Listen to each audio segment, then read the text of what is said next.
ang Bombo Radio Philippines. Fully digitalized. Numero 1 sa balita, komentaryo, drama at serbisyo publiko. Bombo Radio Philippines. Bombo Radio Philippines. Ang inyong number 1 at most trusted radio network in the country. Basta Radio Bombo! Oras sa Bombo Radio Iloilo, Philippine Standard Time, 51 minutos na nakaligad sa tak ng alas 11. Welcome na sa pagpangalagad sa Bombo Anay sa 2-3 sa DYFM, Bombo Radio Iloilo, ang flagship stations on the number 1 and most trusted radio network kinakantrang Bombo Radio Philippines. Adlaw kita sa Lunes, Enero 13, tuwing 2025. Mga balantayan karon nga mga balita sa Bombo Anay sa Udo.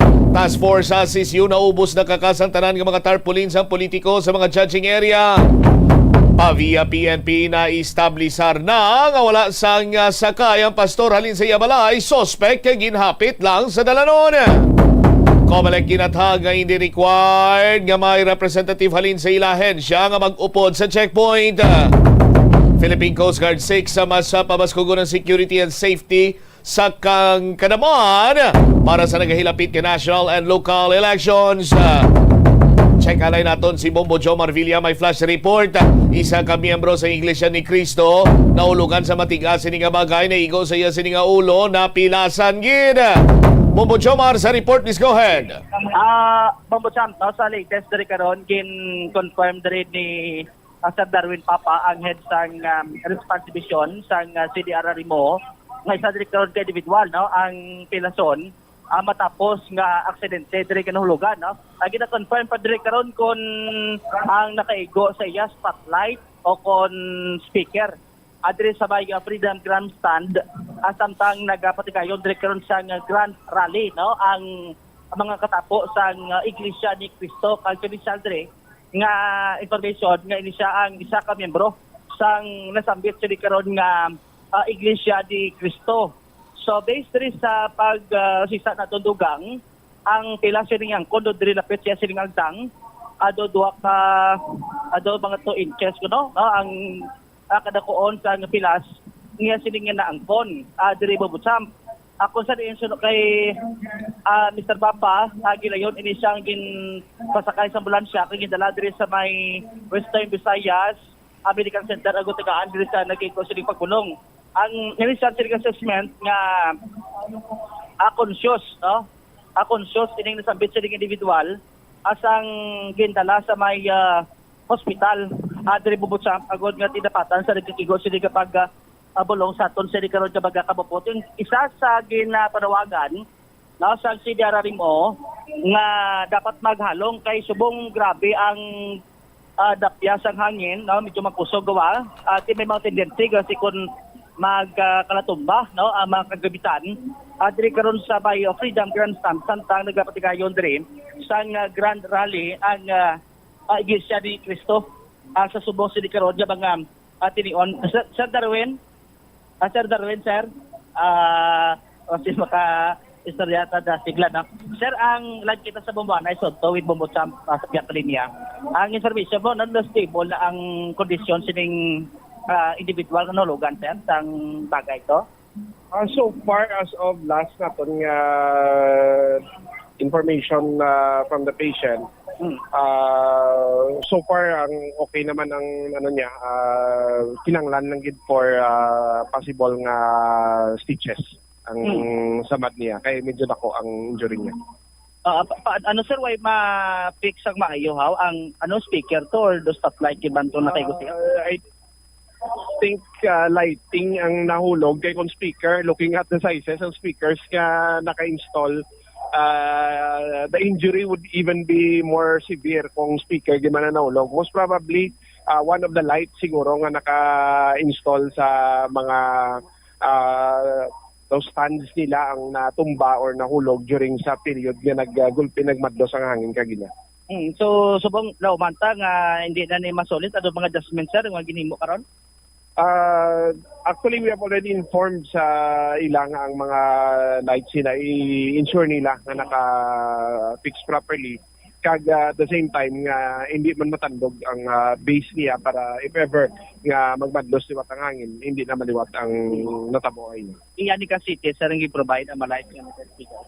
If I'm not mistaken, I think part ni siya sang ilang naging arkilahan sang organizer. Kamo sir, kita tadi rain or shine, ragi din yun sila presensya, bisan di naman kita tabi mga team. Ano kamo kadapo di sir, bastante kamo din? As of now, we have a total of 122 personnel nga na-deploy on the ground, composed of a total of 9 ambulances sa area. May 3 kita din nga naka-deploy sa tubang sang customs building, may 2 sa may Herva Street, another nga 2 dito sa may Miliesa, and may 2 pagid dito sa may Bloomingtreet Street, and may ara kita fire engines nga naka-deploy specifically diri sa may area sang Land Bank ag diri sa area sang Guangco Street, plus may rescue truck kita nga naka-ready na nga dan if ever may mga untoward incidents kita na matabo sa area. Bumutsam, nabatian si Sir Darwin Papa sa Thank you, Gitsara. Sa City Disaster Risk Reduction and Management Council. Bisan di ka na maglantaw, dabo sa mga health personnel. Amo na mayo na kagbintaha kay bay bago lang dito bay nag adto na lipong na pero tita sige sa ambulansya diskilid agi layo yung dapata dinhi sa nga nagakigo si pagpulong especially sa taga Western Visayas Medical Center nga tiari mande ang ila sini nga pa presensya din sa pag-assess ni abubutsam kay so Alright. kung grabe tagi sa init adres sa bayan sa Bitsa area. Sige. Live din sa Freedom Grandstand, ini si Bombo Jomar Consumo Villa, person number 1 most trusted radio network in the country, Bombo Radio Philippines. Basta Radio, Bombo. Salamat gid na Bombo Jomar Villa. Iban pagid sining nga mga balita lokal ninyo bantayan sa baray nga pagpalayag sa Bombo Aray sa udto pagkatapos ang Bombo Network News. Mas nanamian bala ikaw magtuon sa balay ipaanggid sa eskwelahan nga madamo ang tawo? Isa ka panugyan para epektibo ang pagtuon sa balay, amo ang pagpangita sa designated area agud nga matiniran kung ikaw nagasulat, nagabasa o kung nag-review. Pwede man nga lamesa sa kusina o kung sa desk sa gawa sang inyo nga balay, pero hindi gid maghigda sa imo nga katre samtang nagatuon. Ini bagod nagakatemtar gid ikaw nga magpiyong-piyong, tubtub nga dalayo na ikaw nga matulugan. Siguraduha man nga limpyo kag organisado ang lugar nga imo ginatun-an. Ini nga pahanumdom ang ginadulong sa imo sang the number 1 and most trusted radio network in the country, Bombo Radio Philippines. Basta Radio Bombo! Mga ginikanan subong, tumalagsahon na lang kamo nagaupod bisan magkaon. Apang bisan anuman kuntani nga kasakuon sang miyembro sang pamilya, hatagi gid sang oras nga kamo makaupdanay sa kalanan o kon makalagaw kun wala sang trabaho. Kung nagaplano sa aktibidad agod nga maka-enjoy upod ang imong nga pamilya, tandaan nga ang focus nyo amo ang pag-spend sang inyo oras. Ito ang Bombo Radio Philippines. Fully digitalized. Numero 1 sa balita, komentaryo, drama at serbisyo publiko. Bombo Radio Philippines. Bombo Radio Philippines. Ang inyong number 1 at most trusted radio network in the country. Basta Radio Bombo! This is Bombo Network News, noontime edition, broadcasting live at Bombo Radio Broadcast Center, Makati City, Philippines. Araw ngayon ng Lunes, Enero 13, taong 2025. Sa ulo ng ating mga balita. Sa ating papangunahing balita ang Malacanang, ginagalang ang pagtitipon ng Iglesia ni Cristo. Vice President Sara Duterte binunyag naman ang umano'y demolition job laban sa kanya. Ito namang Philippine National Police bumuo ng comprehensive security plan para sa ligtas at maayos na Iglesia ni Cristo rally. Mga politiko naman pipigilang magsalita sa rally. Ang Court of Appeal sinatasan ng Philippine National Police na isumite ang report sa pinal na investigasyon sa drug war killings. Philippines, Japan at United States nangakong palalimin pa ang trilateral relations ng tatlong bansa kasabay ng pulong ng mga ito ngayong araw. Abangan din sa ating provincial report mamaya, daang libong miyembro ng Iglesia ni Cristo dumalo sa mga rally na isinagawa sa mga syudad ng Legazpi, Ilagan, Iloilo, Cebu at Butuan. At sa ating international news, death toll sa wildfire sa Los Angeles sumampa na sa 24 looting incidents na itala. Abangan din sa ating sports balita mamaya ang top team sa NBA. Tinambakan ng Pacers. Itong si Andre Blatch bukas namang maging bagong coach ng Gilas Pilipinas. At live nationwide via satellite, dumako tayo sa detalye ng ating mga balita.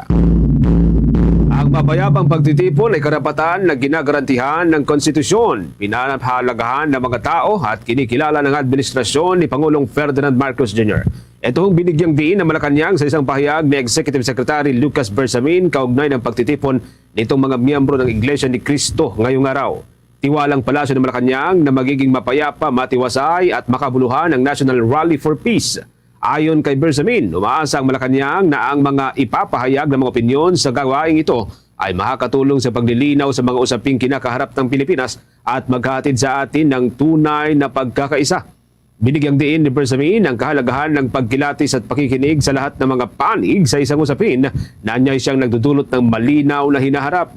Nakikitaan niya nila ang pagtitipon ngayon bilang bahagi ng national conversation na dapat ginagawa ng mga tao para magkaroon ng kaliwanagan at pagkakaisa sa mga isyong kinakaharap ng lahat na at makakaapekto sa hinaharap.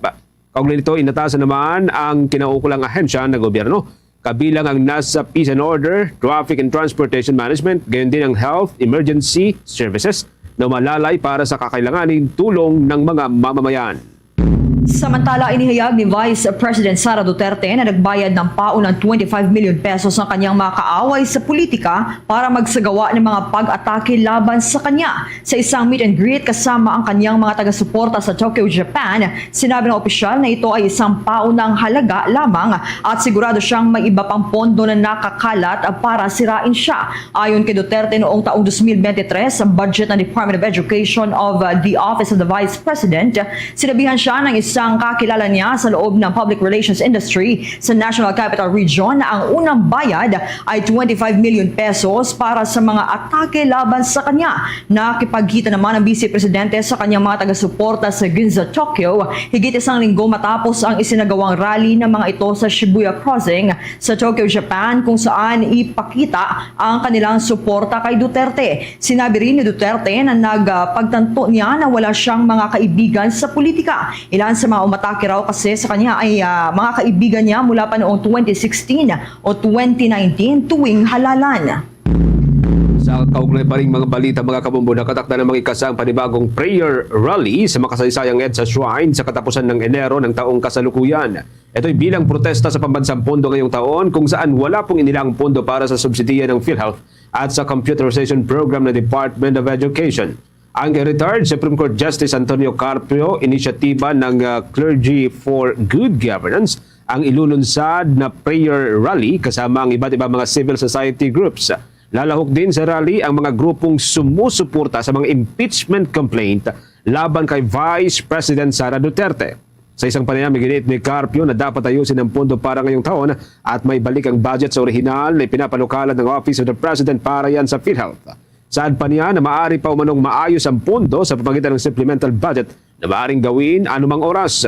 Ang nakataktang prayer rally sa katapusan ng Enero ay ilang linggo naman kasunod ng idaraos na peace rally nitong mga miyembro ng Iglesia ni Cristo ngayon pong araw ng Lunes, Enero at 13. Ito namang Philippine National Police bumuo ng comprehensive security plan para sa ligtas at maayos na Iglesia ni Cristo nationwide peace rally. Kaugnay niyan, may detalye dyan si Bombo Kelly Cordero. Inanunsyo ng Philippine National Police na handa silang magbigay ng seguridad para sa National Rally for Peace na isinasagawa ngayong araw, Lunes, Enero at 13 ng Iglesia ni Cristo.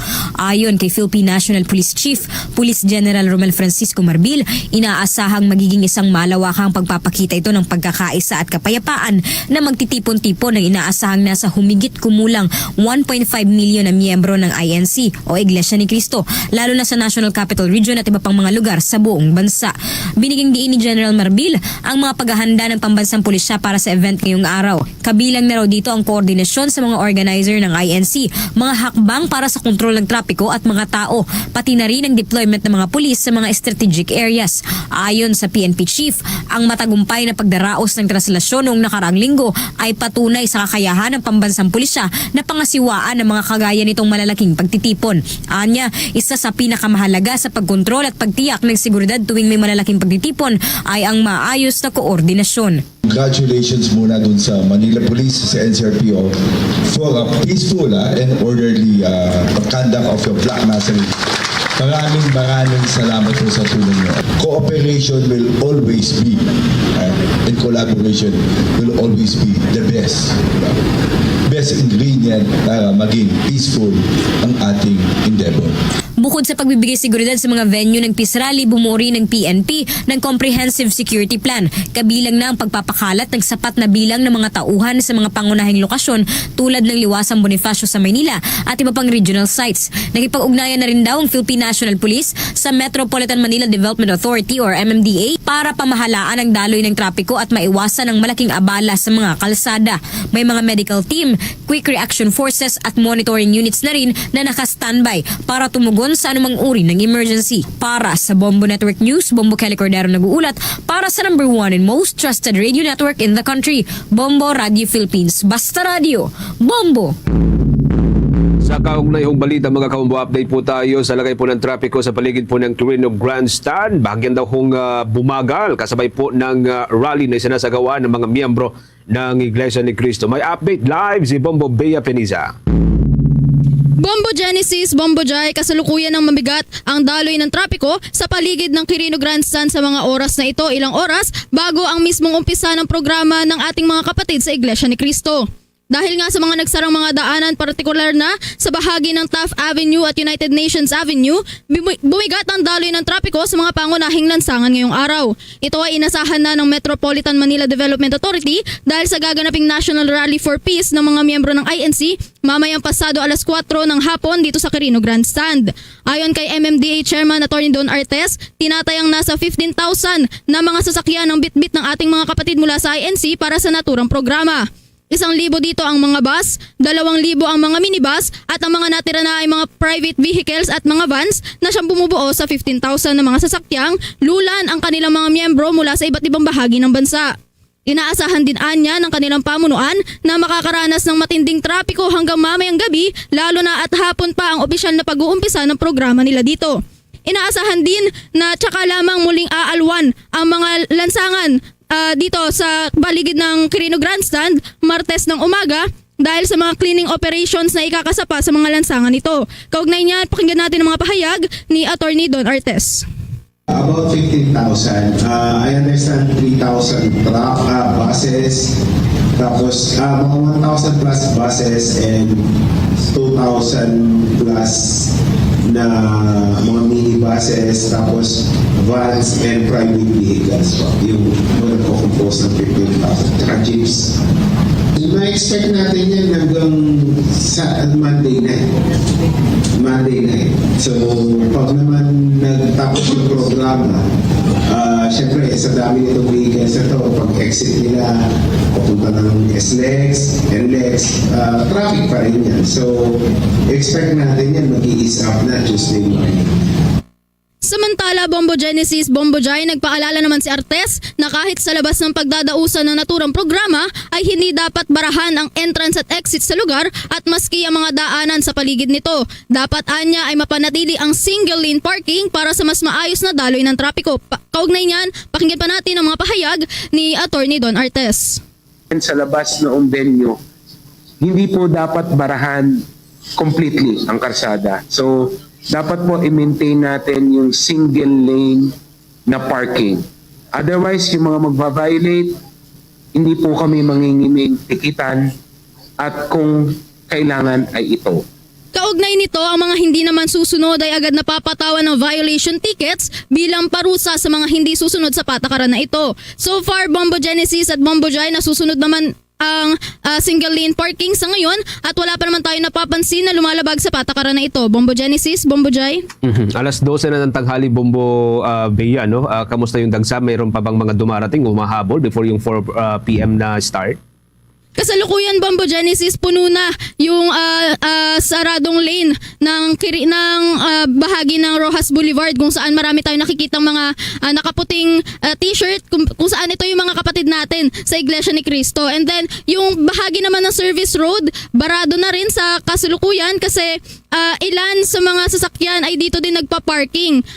Actually, ilan din sa mga miyembro ng Iglesia ni Cristo, which is yung tinatawag nating SCAN, sila yung nag-aayos ng daloy ng trapiko sa bahaging ito ng Quirino Grandstand o bahagi ng Rojas Boulevard, Bombo Genesis. Nakikisama naman ang weather kahit papano. Sa ngayon, Bombo Genesis, makakaramdam tayo ng panakanakang pag-ambon, pero tumitigil naman din to kaagad. Sa ngayon, medyo makulimlim, pero maya-maya din na sumisikat yung araw. Kaya nakikisama naman sa tingin ko ang panahon sa ating mga kapatid na INC. Diyan sa may Quirino Grandstand pala, Bombo Bea, may mga may mga programa bang inilatag before yung start mismo ng rally? Bombo Genesis, wala naman tayo nakikitang kahit anong programa. Sa ngayon, marami lang lalakad dito sa paligid ng Rojas Boulevard patungo sa Quirino Grandstand. Dahil kasi parang may mga dala silang karatula. Ito yung mga nakalagay dito na para daw ito sa kapayapaan, hindi daw ito isang political rally. Yun ang sinisigaw ng ating mga kapatid na INC dito sa kahabaan ng Rojas Boulevard. At papunta sila ngayon ng Quirino Grandstand, Bombo Genesis. Okay, sige. Ingat-ingat ka dyan, Bombo Bea. Ay mula dito sa Quirino Grandstand, Bombo Bea Piniza nag-uulat para sa #1 and most trusted radio network in the country, Bombo Radio Philippines. Basta Radio, Bombo! Ayon naman kay Commission on Elections Chairman George Erwin Garcia, nakakapagtala na ang kapulisan ng mga paglabag sa gun ban mula sa 5 lugar, kabilang na yan sa May Buluan sa Maguindanao, Iloilo City, Malasique sa Pangasinan, Cainta sa Rizal at Cabanatuan City sa Nueva Ecija. Ilan pa sa mga nadakip ay ang isang sundalo na nakadestino sa Philippine Army Aviation Regiment na si Private First Class Jude Luel Ordeniza matapos na walang maipresentang Certificate of Exemption na inisyo ng Commission on Elections para sa kanyang 9mm pistol sakay ng kanyang kotse nang dumaan ito sa checkpoint sa Cabanatuan City. Sa panahon nga ng halala na nagsimula kahapon Enero 12 at magtatagal hanggang sa Hunyo 11, tanging ang personnel ng Philippine National Police, Armed Forces of the Philippines at iba pang law enforcement agencies ang nagsasagawa ng kanilang official duties at nakasuot ng kanilang uniforme. Ang pinapayagan lamang na magbitbit ng baril, habang suspendido naman sa naturang period ang anumang gun permit gaya ng permit to carry firearms outside of residence at letter and mission orders. Ang mga nais naman na ma-exempt sa gun ban ay kailangan makakuha ng Certificate of Authority mula yan sa Committee on the Ban on Firearms and Security Concerns ng Commission on Elections. Depende yan sa nature ng kanilang trabaho. Itinuturing naman na isang election offense ang paglabag sa gun ban na may kaakibat na parusang pagkakakulong ng hanggang 6 na taon at diskwalifikasyon mula sa paghawak ng posisyon sa gobyerno, dagdag pa sa parusa para sa ibang krimen na nagawa na violator. Kung dayuhan ang gun ban violator, ito ay ipapadeport matapos maisilbi ang kanyang sentensya para sa election offenses at hiwalay na kaso ng illegal possession of firearms at iba pang mga krimen kung meron man. Samantala, inasahan namang bibilis pa ang paglago ng ekonomiya ng Pilipinas ngayong taon maging sa 2026. Batay ho sa report mula sa United Nations Department of Economic and Social Affairs, ang Pilipinas ang isang may pinakamalaki o pinakamalakas na growth performer mula ho sa mga ekonomiya sa Southeast Asia. Sa pagtaya ng United Nations, sinasang bibilis pa sa 6.1% ang paglago ng ekonomiya ng Pilipinas ngayong 2025. Habang inaasahan namang uusbong pa sa 6.2% ang economic growth ng bansa sa 2026. Ang United Nations Department of Social o Economic and Social Affairs Economic Affairs Officer Zhengqian Wang, ang inaasahang patuloy na paglago ng ekonomiya ng Pilipinas ay nagpapakita ng malakas na domestic demand, papatuloy na public investment at positibong epekto ng kamakailang reforma sa pulisiya sa pamumuhunan kaakibat ng mas masiglang labor market at lumalagong service sector. Ito namang 2 senador kinumpirma na dadalo sa ikakasang rally ng Iglesia ni Cristo mamayang hapon. Samantala mga politiko naman hindi pwedeng magsalita sa ikakasang National Rally for Peace ng mga Iglesia ni Cristo ayon yan sa Metropolitan Manila Development Authority. Kaugnay niyan, may pag-uulat dyan si Bombo JC Galvez.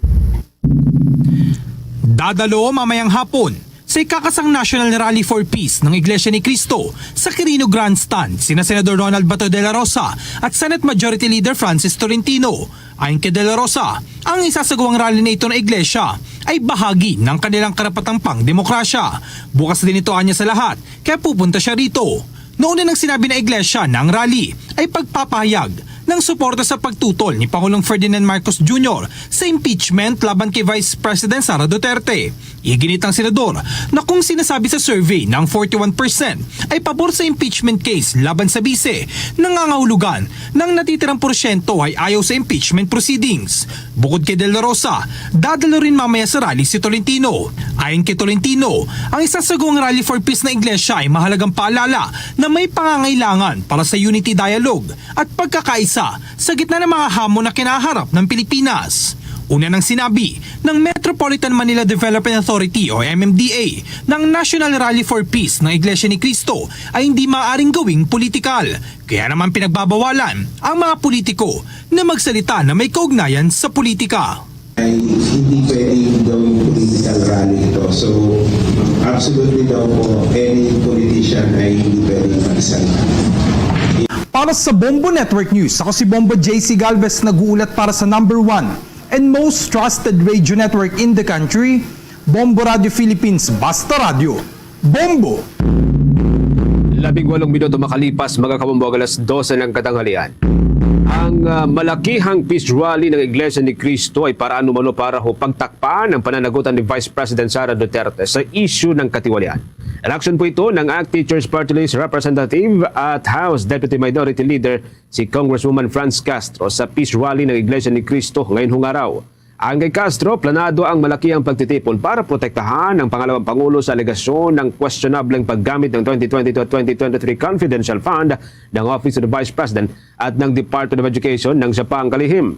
Sinabi ng mababatas na ang timing ng rally ay sa harap ng resulta ng mga survey ng Social Weather Station at ng Pulse Asia. Gid pa ng mababatas, walang rally ang makakabura sa katotohanan na managot ang mga opisyal ng gobyerno sa kanilang mga pinaggagawa. Anya, ang malaking porsyento ng sumusuporta sa impeachment base yan sa Social Weather Station ay humihingi ng hustisya at pananagutan, hindi political theatrics. Dagdag pa ng mababatas, walang tunay na kapayapaan kung wala daw hong isinusulong na hustisya. Sa kaugnay pa rin o iba pang mga development, inatasan po ng Court of Appeals ang Philippine National Police na isumite ang report sa pinal na investigasyon nito dun sa drug war killings noong 2016. Kabilang narito ang pagpatay sa 4 na kalalakihan sa Payatas, Quezon City sa pinakaunang bahagi po ng madugong drug war sa ilalim ng Administrasyong Duterte.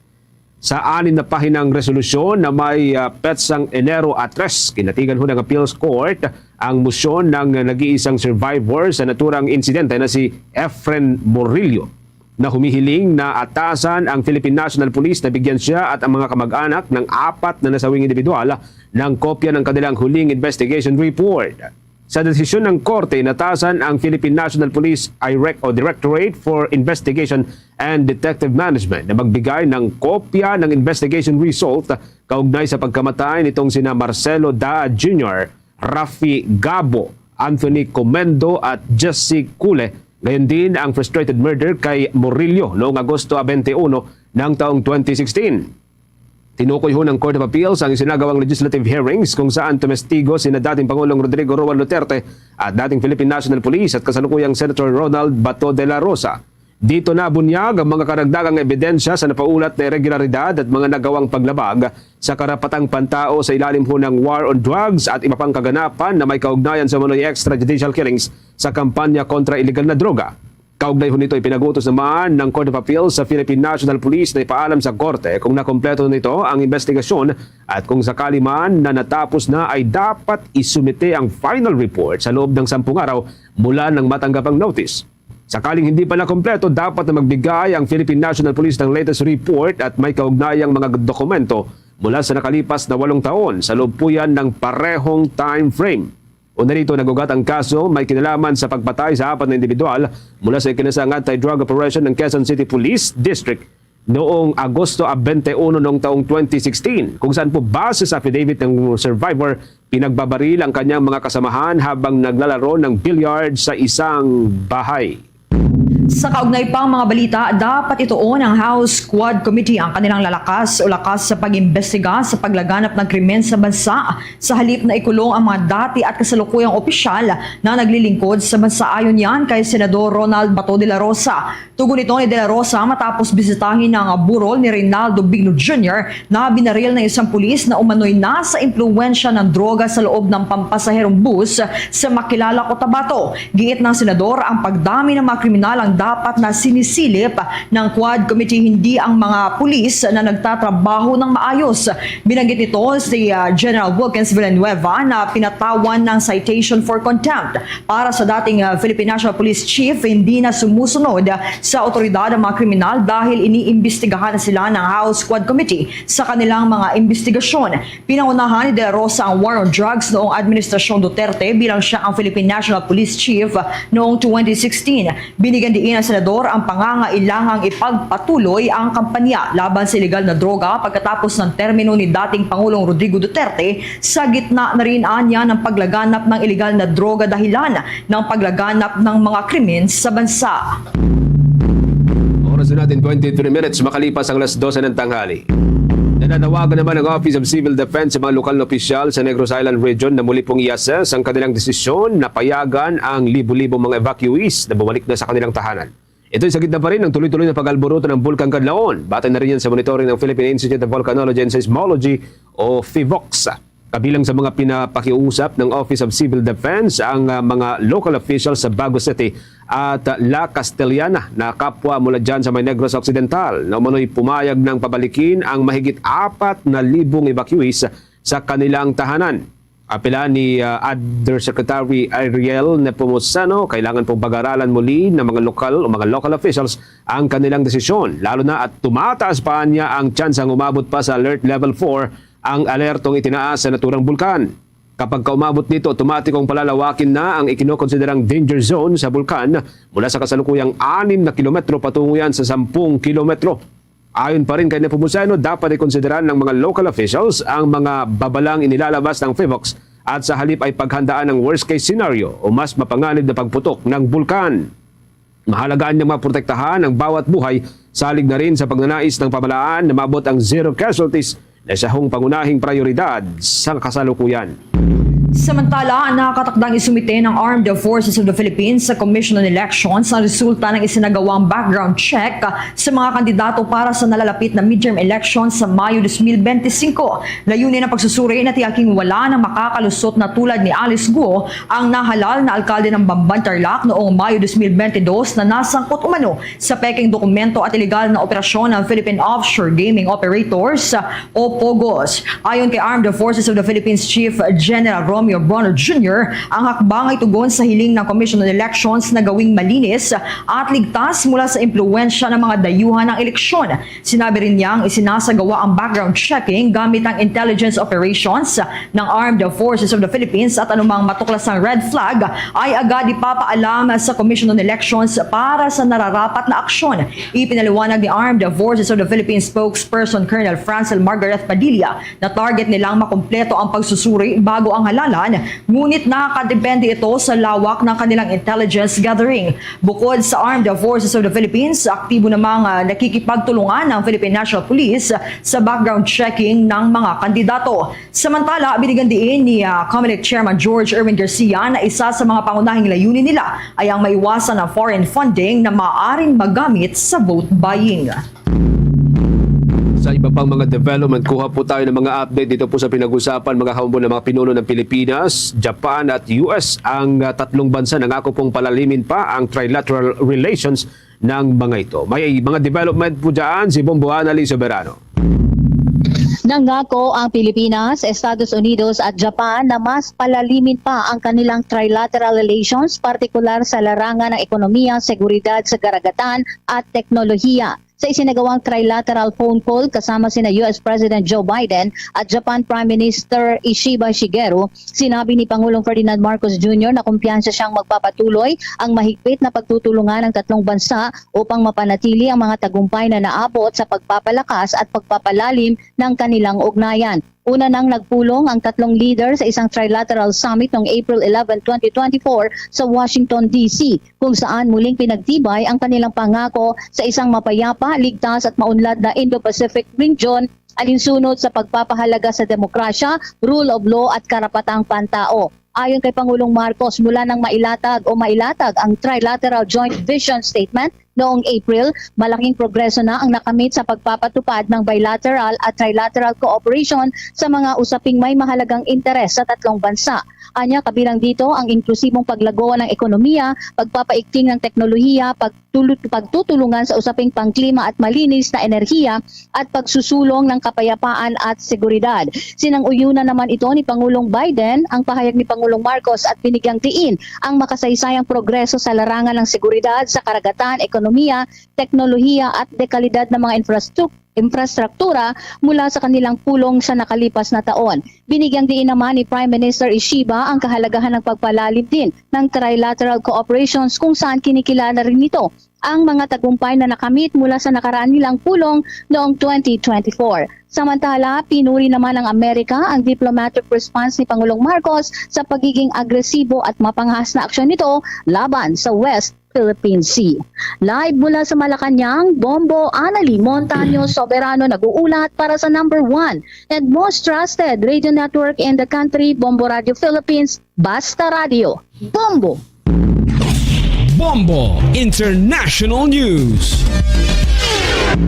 Sumampa na sa 24 na katao ang nasawi sa wildfire sa Los Angeles, California, United States of America nitong weekend Linggo, Enero 12. Ayon sa Los Angeles County Coroner o Medical Examiner, 8 sa nasawi ay mula sa malawakang wildfire na sumiklab sa Palisades habang 16 naman mula sa Eaton Fire. Inaasahan naman na tataas pa ang naturang bilang sa gitna ng patuloy na paghahanap ng rescue teams kasama ang cadaver dogs sa mga lugar na apektado ng wildfire. Nasa 16 na individual naman ang napaulat na nawawala. Kaugnay nito, naglatag ng mga otoridad ng isang center kung saan maaring iulat ang mga nawawala. Pinayuhan naman ni Los Angeles City Fire Chief Kristen Crowley ang mga residente na huwag munang bumalik sa kanilang mga nasunog na bahay, partikular na sa Palisades area kung saan mayroon pa ring active fires kaya't lubhang mapanganib ang lugar para sa publiko. Wala din anyang supply ng kuryente, tubig at napinsala din ang gas lines at walang stable na struktura. Sa ngayon, nasa 150,000 na mga residente sa Los Angeles County ang nananatiling nasa ilalim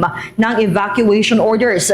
Nag-issue na rin ang National Weather Service ng red flag warnings dahil sa malalang fire conditions hanggang sa araw ng Miyerkules kung saan nakakaranas ng sustained winds na aabot sa 80 km per hour at bugso ng hangin sa mga kabundukan na umaabot naman sa 113 km per hour kung saan ang pinakadelikado anya ay bukas, araw ng Martes. Ayon kay Weather Service Meteorologist Rich Thompson, magiging malakas ang bugso ng Santa Ana winds na sobrang tuyo, kaya't magiging napaka-critical pa rin ang fire weather conditions doon. Samantala, ipinakalat na rin ang nasa halos 950 na nakakulong na mga firefighters sa California para tumulong sa pag-apulan ng wildfires. Nakakapagtala din ang mga otoridad ng looting incidents kung saan nasa 10 katao kada araw ang kanilang naikukulong. Kaugnay nito, i-deploy ang California National Guard troops para tumulong sa pagbantay sa mga naiwang properties ng mga lumikas na residente. Sa inisyal namang pagtaya, nasa pagitan ng $135 billion at $150 billion ang tinatayang pinsala at economic loss dahil sa malawakang wildfire na itinutuling na pinakamalalang natural disaster sa kasaysayan ng Amerika. Bombo Sports News. Sa ating sports balita mga kabombo, sa una pong pagkakataon ay tinambakan ng isang team ang top team ng NBA na Cleveland Cavaliers matapos itong patumbahin ng Indiana Pacers 108-93. Ito ang unang pagkakataon na dumanas ng 15 points sa pagkatalo ang Cavs ngayon pong season, habang ito pa lamang ay kalamang pagkatalong nalasap nito sa loob po ng 38 o 38 games. Sa naging bakbakan ng Pacers at ng Cavs, nagawa ng Indiana na kontrolin ng Cavs sa second half at limitahan ito sa 18 points sa third quarter at 22 points sa fourth quarter. Sa pagtatapos kasi ng first half, mga kabombo, hawak po ng Cleveland Cavaliers ang 13-point na lead. Gayunpaman, binura ito ng Pacers sa third quarter at ibinulsa pa ang 4-point lead. Ipinilit ng Cavs na bumangon sa fourth quarter at huling quarter, ngunit lalo lamang lumaki ang lead ng Pacers kung saan sa 4 minutes at 30 seconds bago humatapos ang huling quarter, hawak na nito ang 18-point lead sa score na 98-80.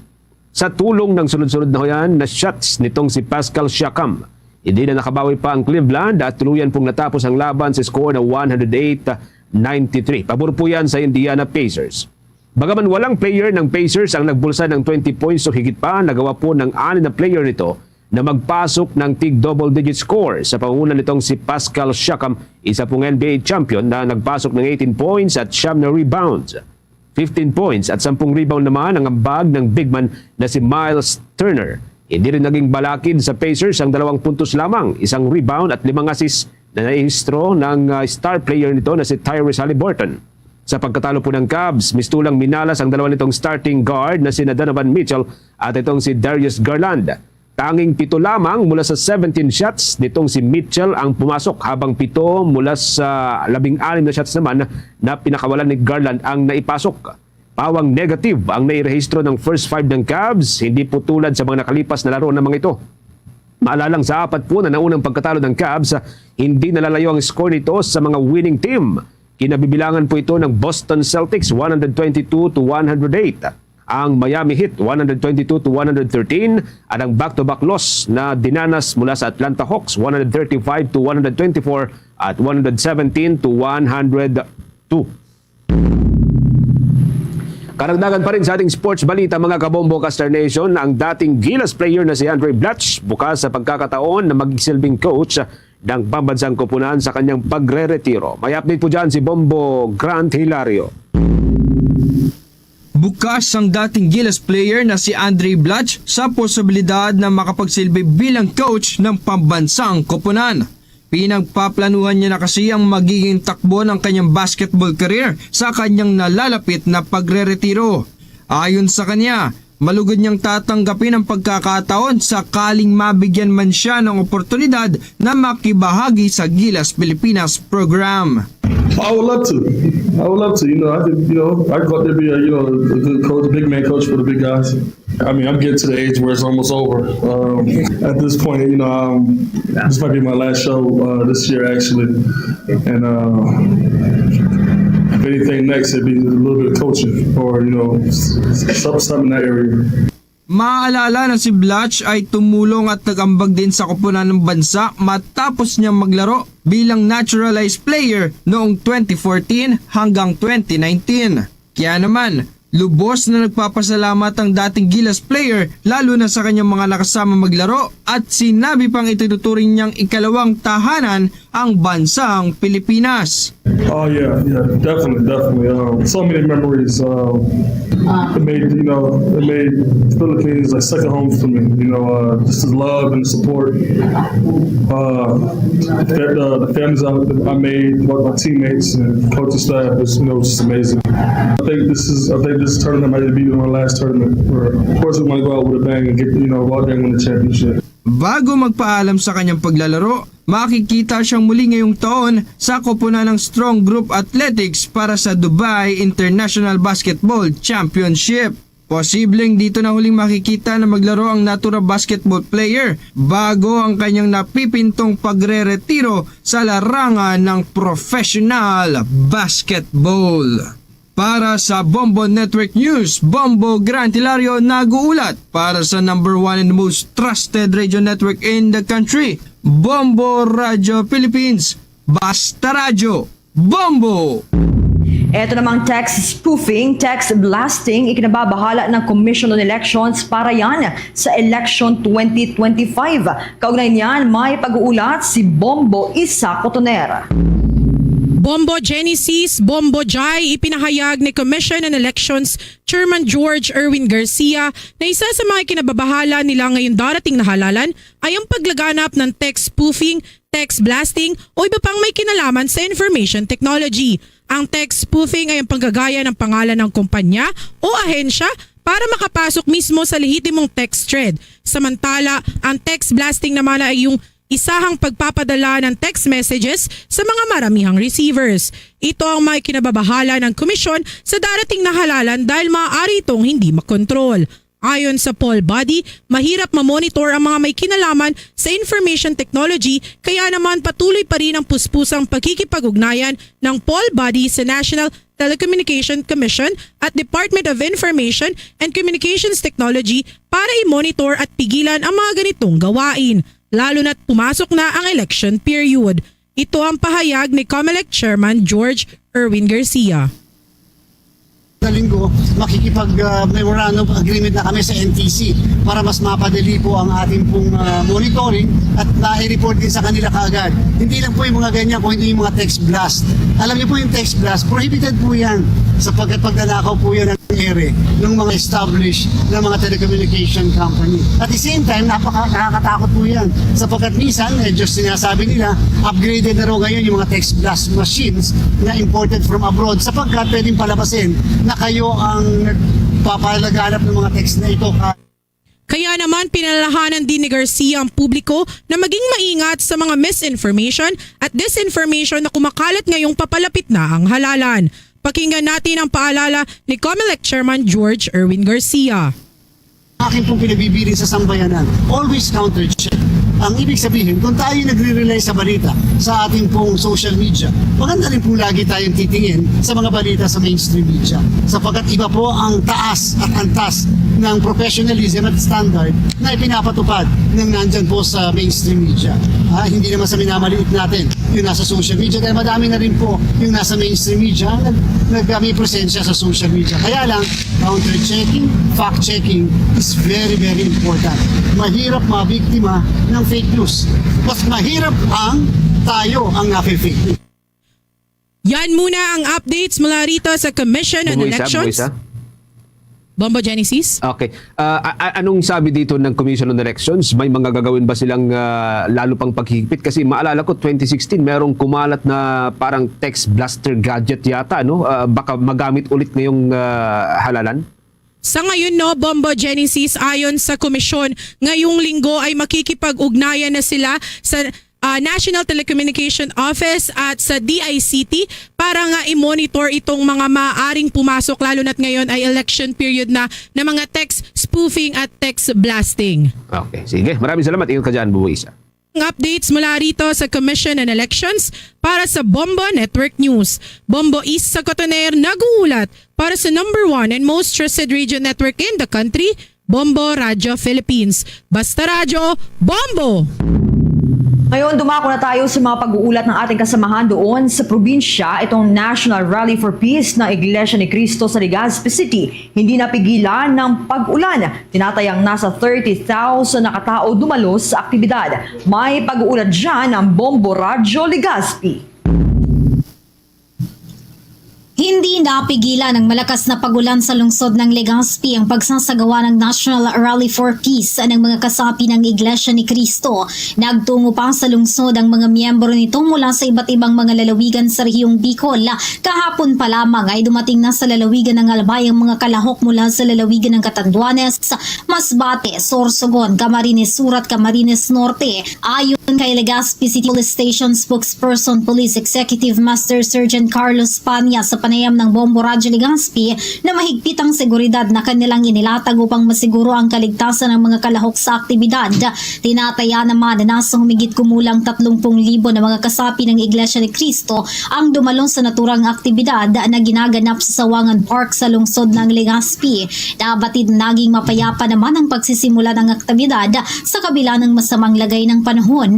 Samantala, muli namang nagpaalala si Panya sa mga motorista na doblehin ang pag-iingat lalo pat nakakaranas ng buhol-buhol na daloy ng trapiko sa lungsod. So, manigyan mo naman na napadala na PNP para gampanan ko ang pagpuri ng PNP at medyo tayo mag-ingat, lalo na po yung ating mga gamit. Para sa Bombo Network News, mula rito sa Bombo Radio Legazpi, ito si Bombo Romela Sakayan Wanda sa nag-uulat for the #1 and most trusted radio network in the country, Bombo Radio Philippines. Basta Radio, Bombo! Pag in the mood for beach, time for Dunkin' Iced Spanish Latte. Pag sweater weather, time for Dunkin' Brewed Coffee. Pag nagkayaya ang magbike, time for Dunkin' Iced Americano. Anytime is Dunkin' Coffee time. My hot and iced coffee for any moment, any vibe, anytime. Eh, ikaw? Time for Dunkin' Coffee, hot or iced. Dunkin', pasalubong ng bayan. Oras na natin mga kababayan, meron na lamang ho tayong 18 minutes o 19 minutes bago po sumapit ang alauna ho ng hapon. Mula dyan sa may Legazpi City, dako tayo sa may Iloilo City. Ito pong security coverage sa National Rally for Peace ng Iglesia ni Cristo dyan sa may Iloilo City. Magtatagal pa hanggang mamayang gabi. May update po dyan ng Bombo Radyo Iloilo.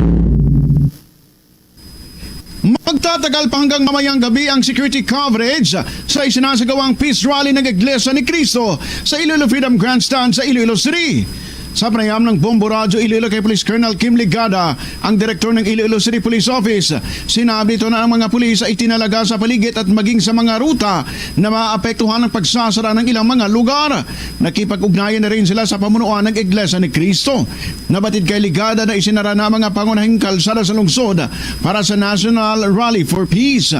Maging ang face-to-face classes ay kinansila ngayong araw sa Iloilo City upang hindi maapektuhan sa nasabing National Rally. Since 2 days ago, we have conducted security planning. Pina-attend po namin yung mga focal persons ng Iglesia ni Cristo and pinag-usapan po namin yung mga arrangements like parking arrangements, ang portion ng Freedom Grandstand na i-occupy nila. Si Police Colonel Kim Ligada. Para sa Bombo Network News, ito si Bombo Ayan Gahete. Para sa number 1 and most trusted radio network in the country, Bombo Radyo Philippines. Basta Radio. Bombo! Sa kaugnay pang mga balita, itong National Rally for Peace sa Butuan City, peaceful at manageable sa kabila ng libu-libong mga sumali. Sa may pag-uulat dyan ng Bombo Radyo Butuan. Peaceful at manageable ang National Rally for Peace na isinasagawa sa Butuan City bilang pagkikiisa ng Caraga Region sa simultaneous na rallying inoorganisa ng Iglesia ni Cristo sa buong bansa. Ayon kay Butuan City Police Director Colonel Romel Villamor, sa kabila ng tinatayang 15,000 kataong kanilang na-monitor na pumasok sa City Sports Complex as of alas 9 kaninang umaga. Wala silang nakitang problema dahil well-organized ang parada ng mga rallyista mula sa labas hanggang sa pagpasok nila sa venue. At wala din silang natanggap na banta upang i-disrupt ang naturang aktibidad. Gaya ng ibang lungsod sa buong bansa, pinaka-apektado sa nasabing rally ang takbo ng trapiko.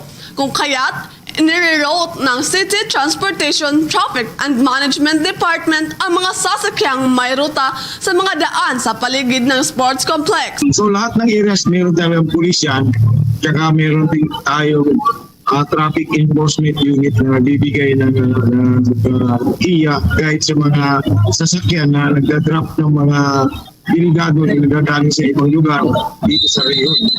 Mula rito sa Bombo Radyo Butuan, ito si Bombo Lenching Buligol, nag-uulat para sa number 1 and the most trusted radio network in the country, ang Bombo Radyo Philippines. Basta Radyo, Bombo! Mula Mindanao, balik ko tayo dyan sa may Visayas. Libo-libong miyembro po ng Iglesia ni Cristo sa iba't ibang bahagi po ng Central Visayas, mga isla ng Central Visayas, lumahok pa rin dito ho sa National Rally Day for Peace. May update po dyan ng Bombo Radyo Cebu. Libo-libong miyembro ng Iglesia ni Cristo ang nagtipon-tipon na para lumahok sa isang rally sa Cebu South Road Properties bilang suporta sa Nationwide Unity and Peace Assembly na inorganisa ng Iglesia ni Cristo ngayong araw, Lunes, Enero 13, 2025. Kung saan kahit sa putikan ng SRP, aktibong nakilahok ang mga tao sa kaganapan mula sa iba't ibang lalawigan at isla ng Cebu. Karamihan sa mga dumalo ay nakasuot ng puting damitan na may simbolo na National Rally Day for Peace, na ang iba sa kanila ay nagmula pa sa iba't ibang isla sa Central Visayas, kabilang ang Bohol. Layunin ng rally na isulong ang kapayapaan at pagkakaisa sa buong Pilipinas. Alinsunod dito, nagsagawa na ng coordination meeting ang Cebu City Police Department para sa security coverage ng nasabing rally noong Biyernes, Enero 10. Ang pagpupulong ay dinaluhan ni former Cebu City Police Office Seta Director Police Colonel Antoniato Cañati kasama ang iba't ibang ahensya ng PNP. Gayon na rin si Mr. Jamie Fortes, ang Cebu City Transportation Office Operations Officer, at ang mga pinuno ng INC sa pangunguna ni Mr. Jomar Beduanias, ang punong distrito ng Cebu.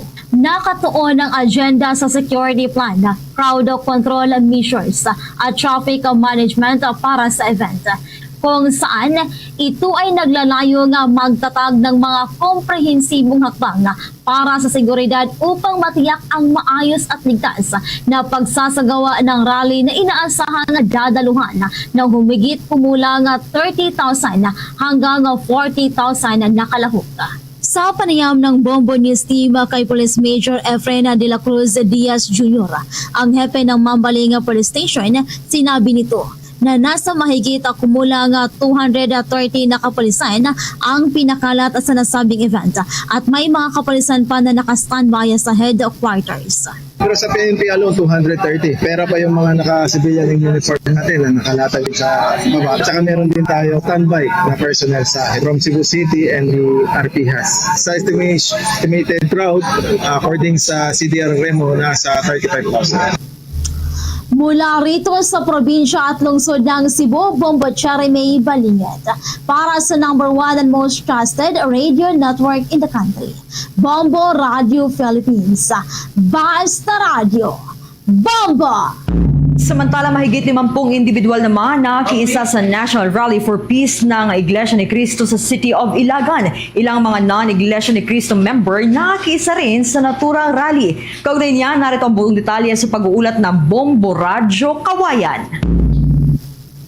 Mahigit 50,000 individual ang nakiisa sa National Rally for Peace ng Iglesia ni Cristo na ginanap sa City of Ilagan Sports Complex.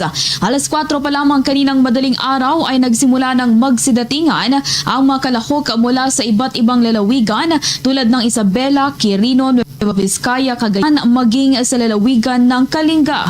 Lahat ng mga kalahok ay nakasuot ng kulay puting t-shirt at may hawak ng mga karatulang na nagpapanawagan ng kapayapaan. Dahil sa pagdagsa ng maraming mga miyembro ng INC sa lungsod ay nagkaroon ng pagsikip ng daloy ng trapiko sa mga pangunahing kalsada sa Ilagan City. Mayroon namang mga law enforcers ang nakaantabay sa mga kalsada upang magmando ng trapiko at upang alalayan ang mga kalahok sa kung anong ruta ang dapat nilang tahakin. Mamayang alas 4 pa ng hapon, opisyal na magsisimula ang naturang aktibidad na inaasahang matatapos hanggang alas 6 ng gabi. Sa naging panayam ng Bombo Radyo Kawayan kay Kakil Caberto, ang ministro ng INC sa Bella West, sinabi niya na layunin ng naturang rally na isulong ang kapayapaan sa bansa, pangunahin na ang pagkakaisa sa mga lider na namumuno sa bansa. Anya sa halip na magbangayan ay dapat na mas pagtuunan nila ng pansin ang pangunahing pangangailangan ng mamamayan, lalo na at hindi pa tuluyang nakakabangon ang taong bayan sa magkakasunod na bagyong tumama sa bansa noong nakaraang taon. Hindi lang umano mga Iglesia ni Cristo ang nakilahok sa naturang rally, kundi mayroon ding nakiisa na mula sa ibang relihiyon. Dahil iginit nito na magkakaiba man sila ng relihiyon ay magkakatulad naman umano sila ng hangarin para sa bayan. Yung kapayapaan ng ating bansa, kapayapaan na namiminuno sa atin, sa halip na sila ay magbangayan, away-away, dapat asikasuhin yung pangunahin na pangangailangan ng mamamayan. Alam naman natin na tumaraan tayo sa mga ating mga kalapitan. At iyan ang ulat mula rito sa Bombo Radyo Kawayan. Para sa Bombo Network News, ako si Bombo Jamaica Barbas. Para sa number 1 and most trusted radio network in the country, Bombo Radyo Philippines. Basta Radyo, Bombo! Meron na lamang ho tayong 10 minuto bago sumapit ang alauna ho ng hapon. Sa ibang mga balitang tinutukan po ng ating mga provincial station, mga domestic tourists, karamihan ho sa mga may hotel reservation para yan sa Ati-Atihan Festival dyan sa bahagi po ng Kalibo. May update ang Bombo Radio Kalibo. Nakakaranas na ng mataas na demand ang mga hotels sa bayan ng Kalibo para sa Santo Niño Ati-Atihan Festival 2025 kung saan karamihan sa mga may hotel reservations ay mga domestic tourists. Ayon kay Michi Gabales, front desk officer ng isang hotel sa Kalibo, na halos 100% fully booked na ang kanilang hotel para sa Ati-Atihan Festival weekend na may 34 na kwarto. Kadalasan naman mataas ang demand sa mga hotels na malapit sa festival zone area sa Kalibo Pastana Park katulad ng lokasyon ng kanilang hotel. Sinabi pa ni Gabales na tumaas na rin ang kanilang hotel rate dahil sa batas ng supply and demand. Dinagdagan umano nila ang amenities na inaalok sa Ati-Atihan package. Karaniwang tumatagal ng 2 hanggang 3 gabi ang pananatili ng mga bisita sa kanilang hotel sa pagsisimula ng mga highlights ng festival hanggang sa January 19 sa mismong araw ng selebrasyon. Sa reservation ngayon dito po sa Silay Hotel po ay Pupuli po. Package deal po na 17, 18, 19 po. At nagtaas po kami ng rates every Ati-Atihan. Si Michi Gabales, front desk officer ng isang hotel sa Kalibo sa kanyang naging pahayag. Para sa Bombo Network News, mula dito sa Bombo Radio Kalibo, Bombo Pia Jumaima Silori nagulat para sa #1 and most trusted radio network in the country, Bombo Radio Philippines, Basta Radio. Bombo! Bombo International News. Ito namang wildfire sa California inaasahan pang lalakas. Bilang ng mga nasawi pumalo na sa 24. Kaugnay niyan, may detalye dyan ng Bombo Radyo Dagupan. Inaasahan na mas lalakas pa at lalawak ang pinsala na nangyayaring wildfire sa California. Sa naging panayam ng Bombo Radyo Dagupan kay Marisa Pascual, ang Bombo International News correspondent sa California, ito umano ang inaasahan sa susunod pang mangyayari sa bansa. Kaya kahit na nauna nang nagpreparaan ang mga hensya rito, malaki pa rin ang tsansa na hindi ito magiging sapat dahil sa tuyo na rin ang mga nasabing area at magkakatabing mga infrastruktura. Kung saan pumalo na umano sa 40,000 hektare ng Los Angeles area ang natupok ng apoy na kinabibilangan naman ng nasa 12,300 kabahayan at establishmento. Sa katunayan niya, isa na nga ito sa pinakamalaking wildfire na naitala sa bansa, lalo na kapag sumasapit ang Santa Ana winds. Kaugnay nito, tinawag ni Pascual ang insidente bilang very depressing dahil kapag may bagyo at buhawi ay mayroon pa ring natitira, ngunit sa sunog ay nagiging abo na lamang ang lahat. Sa kasalukuyan, umabot na sa higit 12,000 bomberong nakaantabay at umaapulan ng apoy habang naka-full alert pa rin ang lahat ng ahensya sa lugar.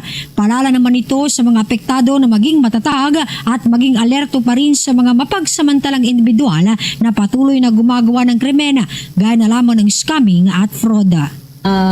Mga help na dumadating na pera, mga pagkain, mga different things that the basic needs.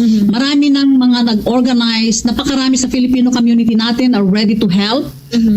They are bringing all kinds of donations to the different facilities of the fire department, which is especially sa Los Angeles area. Yes, napakarami talaga. But the good news is, ang insurance dito is mandatory. So, kung may bahay ka, may insurance ka. So they will go back, they will be able to rebuild. At saka ang order ninyo sa maraming mga bagong rule dahil sa global warming, Para sa Bombo Network News, mula rito sa Bombo Radyo Dagupan, Bombo Myra Resida nag-uulat para sa #1 and most trusted radio network in the country, Bombo Radio Philippines. Basta Radio. Bombo! Etong human metapneumovirus cases, mabilis ang mababantayan ayon sa isang eksperto. Lagay ng mga overseas Filipino workers sa China, nasa maayos pa. May detalye pa dyan ng Star FM Manila. Mabilis na mababantayan ang human metapneumovirus o HMPV cases dahil mayroon umanong magandang surveillance systems ang China at Estados Unidos ayon kay Dr. Ron Jean Solante, isang infectious disease specialist. Kaugnay nito, Nasa maayos na kalagayan pa rin ang mga OFW sa China sa kabila ng pagtaas ng kaso ng HMPV sa kanilang bansa. Sa eksklusibong panayam ng 102.7 Star FM Manila kay Lea Pearl Antonio, isang OFW sa Shanghai, China, kinumpirma niya na totoong umakyat ang bilang ng kaso ng may sakit sa kanilang bansa, pero normal lamang ito dahil sa winter season. Totoo na marami, kumbaga umakyat yung may mga cases po ng sakit kasi po winter season po dito. So talagang normal lang na tumataas yung cases ng mga nagkakasakit. Lalo na ngayon, talagang tataas pa yan kasi January to February as in malamig talaga. Mensahe ko dito sa mga kasamahan ko dito sa Shanghai o sa China is mag-ingat lang sa sarili. Magsuot ng warm na clothes, magsuot ng saktong damit paglalabas, tapos magmask. Sa mga kababayan natin sa Pilipinas, mag-ingat kahit sa ibang bansa o sa ibang bansa ka, talagang minsan nagkakasakit din tayo. So alagaan po natin yung sarili natin para hindi tayo masyadong kapitan ng sakit. Ang pagtaas ng bilang ng kaso ng Human Metapneumovirus o HMPV sa China ay kinumpirma na rin ng Department of Health o DOH spokesperson and Assistant Secretary Albert Domingo. Laganap rin umano sa bansang China ang respiratory syncytial virus at influenza virus A na sanhi ng acute respiratory infection na madalas ay dahil sa malamig na panahon ayon pa kay ASEC Domingo. At yan ang balita mula rito sa 102.7 Star FM Manila. Star DJ German Bolero nag-uulat para sa number 1 and most trusted radio network in the country. Bombo Radio Philippines. Basta Radio. Bombo! Bombo Sports News. Karagdagan sa ating sports balita, nais ng kampo nitong si Olympic boxer Yamir Marshall na gawing pribado na lamang at huwag nang isa publiko ang anumang hidwaan nila ng kanyang asawang si Princess. Sinabi ni Attorney Marlon Morada na pinayuhan na niya ang boksingero na talakayin ang awayan nilang mag-asawa sa tamang forum. Hanggang sa kasalukuyan kasihan niya ay wala silang natatanggap na formal complaint mula sa kanyang asawa. Pagtitiyak pa ng abogado na kapag natanggap nila ang nasabing reklamo, agad silang magbibigay ng kasagutan. Ukol pa rin yan sa unang inilabas ng kanyang asawa na umano'y isyong kagawaan ng naturang boksingero. Mga kabubukas Star Nation, tuloy-tuloy po sa pagsubaybay sa ating mga provincial station. After po ng ating Bombo Network News, pwede po niyong subaybayan ng ating mga provincial station sa pamamagitan ng kanilang mga social media pages tulad po ng Facebook, YouTube at maging sa TikTok at of course, itong Bombo mobile app na pwede po niyong i-download sa inyong mga phone gamit po ang Google App Store at Apple App Store. Diyan sa Visayas area, para po sa mga kababayan po natin mga Ilonggo o mga Hiligaynon speaking, andyan po ang Bombo Radio Iloilo, Bombo Radio Rojas at Bombo Radio Bacolod. Para po sa mga Cebuano, nariyan ang Bombo Radio Cebu. Sa mga Quianon, nariyan po ang Bombo Radio Calibo. At para po sa mga Waray, nariyan po ang Bombo Radio Tacloban. At sa ating pagtatapos, narito ang ating Orasio Imperata for Peace. God, our Heavenly Father, Lord of peace and justice, we humbly come before you during this time of escalating geopolitical tensions in our part of the world. Through the years, you have sustained our faith in you as a nation. It is our faith in your divine providence that has made us survive the countless natural and human-caused calamities that have come our way in our history as a people. Spare us, Lord, from the horrors of war. Hear our pleas as we cry out to you.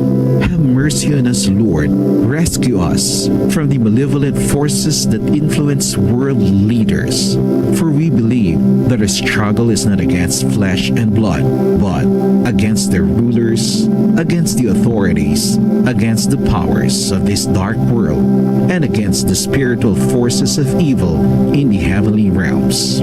We pray for your leaders entrusted with making crucial decisions for our nation. We place all our hopes in you, seeking your forgiveness and mercy for the times when our fears and suspicions have tainted our perceptions with ethnic biases and prejudices verging on racism. We earnestly pray, Lord, that you Make us instruments of your peace. Where there is hatred, let us bring love. Where there is injury, pardon. Where there is doubt, faith. Where there is despair, hope. Where there is darkness, light. Where there is sadness, joy. Through our Lord Jesus Christ, your Son, who lives and reigns with you in the unity of the Holy Spirit, God, forever and ever. Amen. Our Lady, Queen of Peace, pray for us. Saint Michael the Archangel, Pray for us. Saint Joseph, Pray for us. Saint Francis of Assisi, Pray for us. Saint Lorenzo Ruiz, Pray for us. Saint Pedro Calungsod, Pray for us. Luzon, Visayas at Mindanao at maging sa buong mundo yan na pong kabuuan ng ating balitaan para sa pangtanghaling edisyon ng Bombo Network News mula dito sa News Center Makati para sa #1 and most trusted radio network in the country, Bombo Radio Philippines. Basta Radio. Bombo! Pagpangalagad sa Bombo Hanay sa udto sa Gyapon, kaupunin mo Bombo Chama Blanco Hover. Standby sa mga nagapanguna kag dalakuan karon nga mga balita.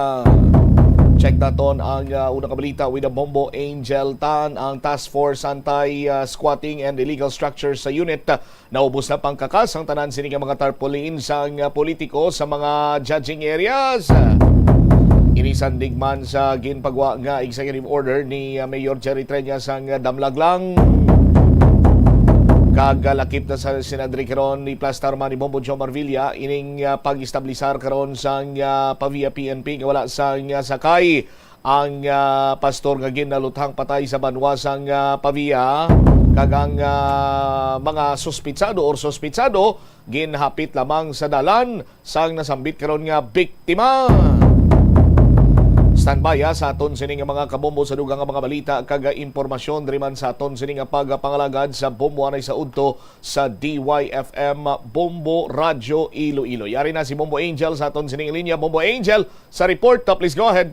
Nga pa siguro diri Bombo Cham sa task force assist nga naubos na nila pangkakas ang mga tarpaulin sang mga politiko sa mga judging areas diri sa palibot sa Iloilo City. Sa interview diri sa Bombo Radio, ikaplab Zoe Sinilla iyagin pahayag nga after nga nagwa ang executive order ni Mayor Treñas sa sining pagpangkakasbala or dapat wala sang political colors para sa nagyang celebration din gilayon nila gintinluan diri ang tanan nga mga judging areas kay dapat within 20 meters wala sa mga tarpaulins diri nga makitaan ang Iloilo city government. Ang ila diri din obrabang Batsyam private man o kung public ni sa property din pangkakasgid nila ang mga tarpaulin.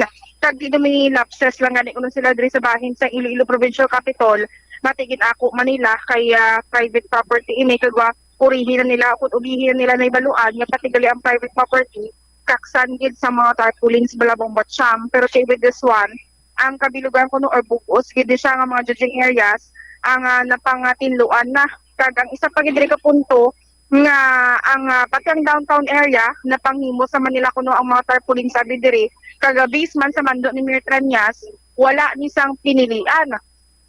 Kumbaga mapauswag man o kung mapa-national man na o kung pati ang mga local man abi kung sa piyak man abi nga partido tinluan gid ini siya o kung takson gid ang mga tarpaulin sila Bombocham especially kung nakabutang ini siya sa mga areas sabi especially sa mga poste bala nga wala sa nga permit kagati with this one ang binabudlayan gid sila kuno sa pagpanghimos o kung girasunod nila sa pagpanghimos sa iya sa mga national candidates tungod posible why hindi sila kabalo nga may-ari pagsulundan sa Iloilo City na hindi pwede manakod especially sa mga poste Bombocham. Pamati ang kabalang kabahin diri sang nangin pahayag ni Kaplav Jerusinilla sa aton interview.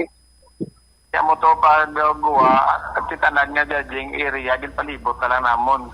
Kung nagligad to pag-opening salvo, kaya namon mantisipar ang dito sa Capitol kay di private property. So pagkagabi, so giningagaw to namon pakwa. Kaya kitundungan mo wala to pa ang kay stage na to. May lapses din man kami to. So sa subong sugod sad to, tanan ginapalibot na namon. Kag diri gani pati ya politiko nga diri sa lagyan niya sa pusti ubos na namon ko. Okay. So balikap ang ubos ninyo kuha ang iya sang apat ka mga judging areas from Freedom Grandstand sa may Capitol, Mabini kag Ledesma Kap. Oo, gusto naman. Di subong gani din palibot tuliwat kiti may rally diri kaya nga mo permiro antisipasyon diri lang sa Freedom. Kaya pa lang dang stage way pa to ng bigat. So galing pa opening salvo dito na mo na tulupang danya judging area na. Kaya mo to galing agin pakakasta to dayon. Okay. Kap, ang sa tarang judging area, Kap, so far nakakas, pati ang sa, anong gid kalabanan sa poste or diin banda, Kap, kaya di ba dapat 20 meters away sa mga judging areas, Kap? Oh, kaya ito yung sa may Capitol, private to abi. Private property dito kay gali dalagi apon sa 20 meters. So, na mo na talupang danya sa private ko akong Japon namon. Okay, so bali, private man o kung public area, poste man, basta 20 meters lapit o kung ara sa may judging area, kakson gid din siya, Kap. Oo, kakson namon. Oo. Okay. So bali, malising siya pa ka muna sa tag-iyas ang property kung private property, Kap. Oo, respeto man ta sila nga kag pangabayon time.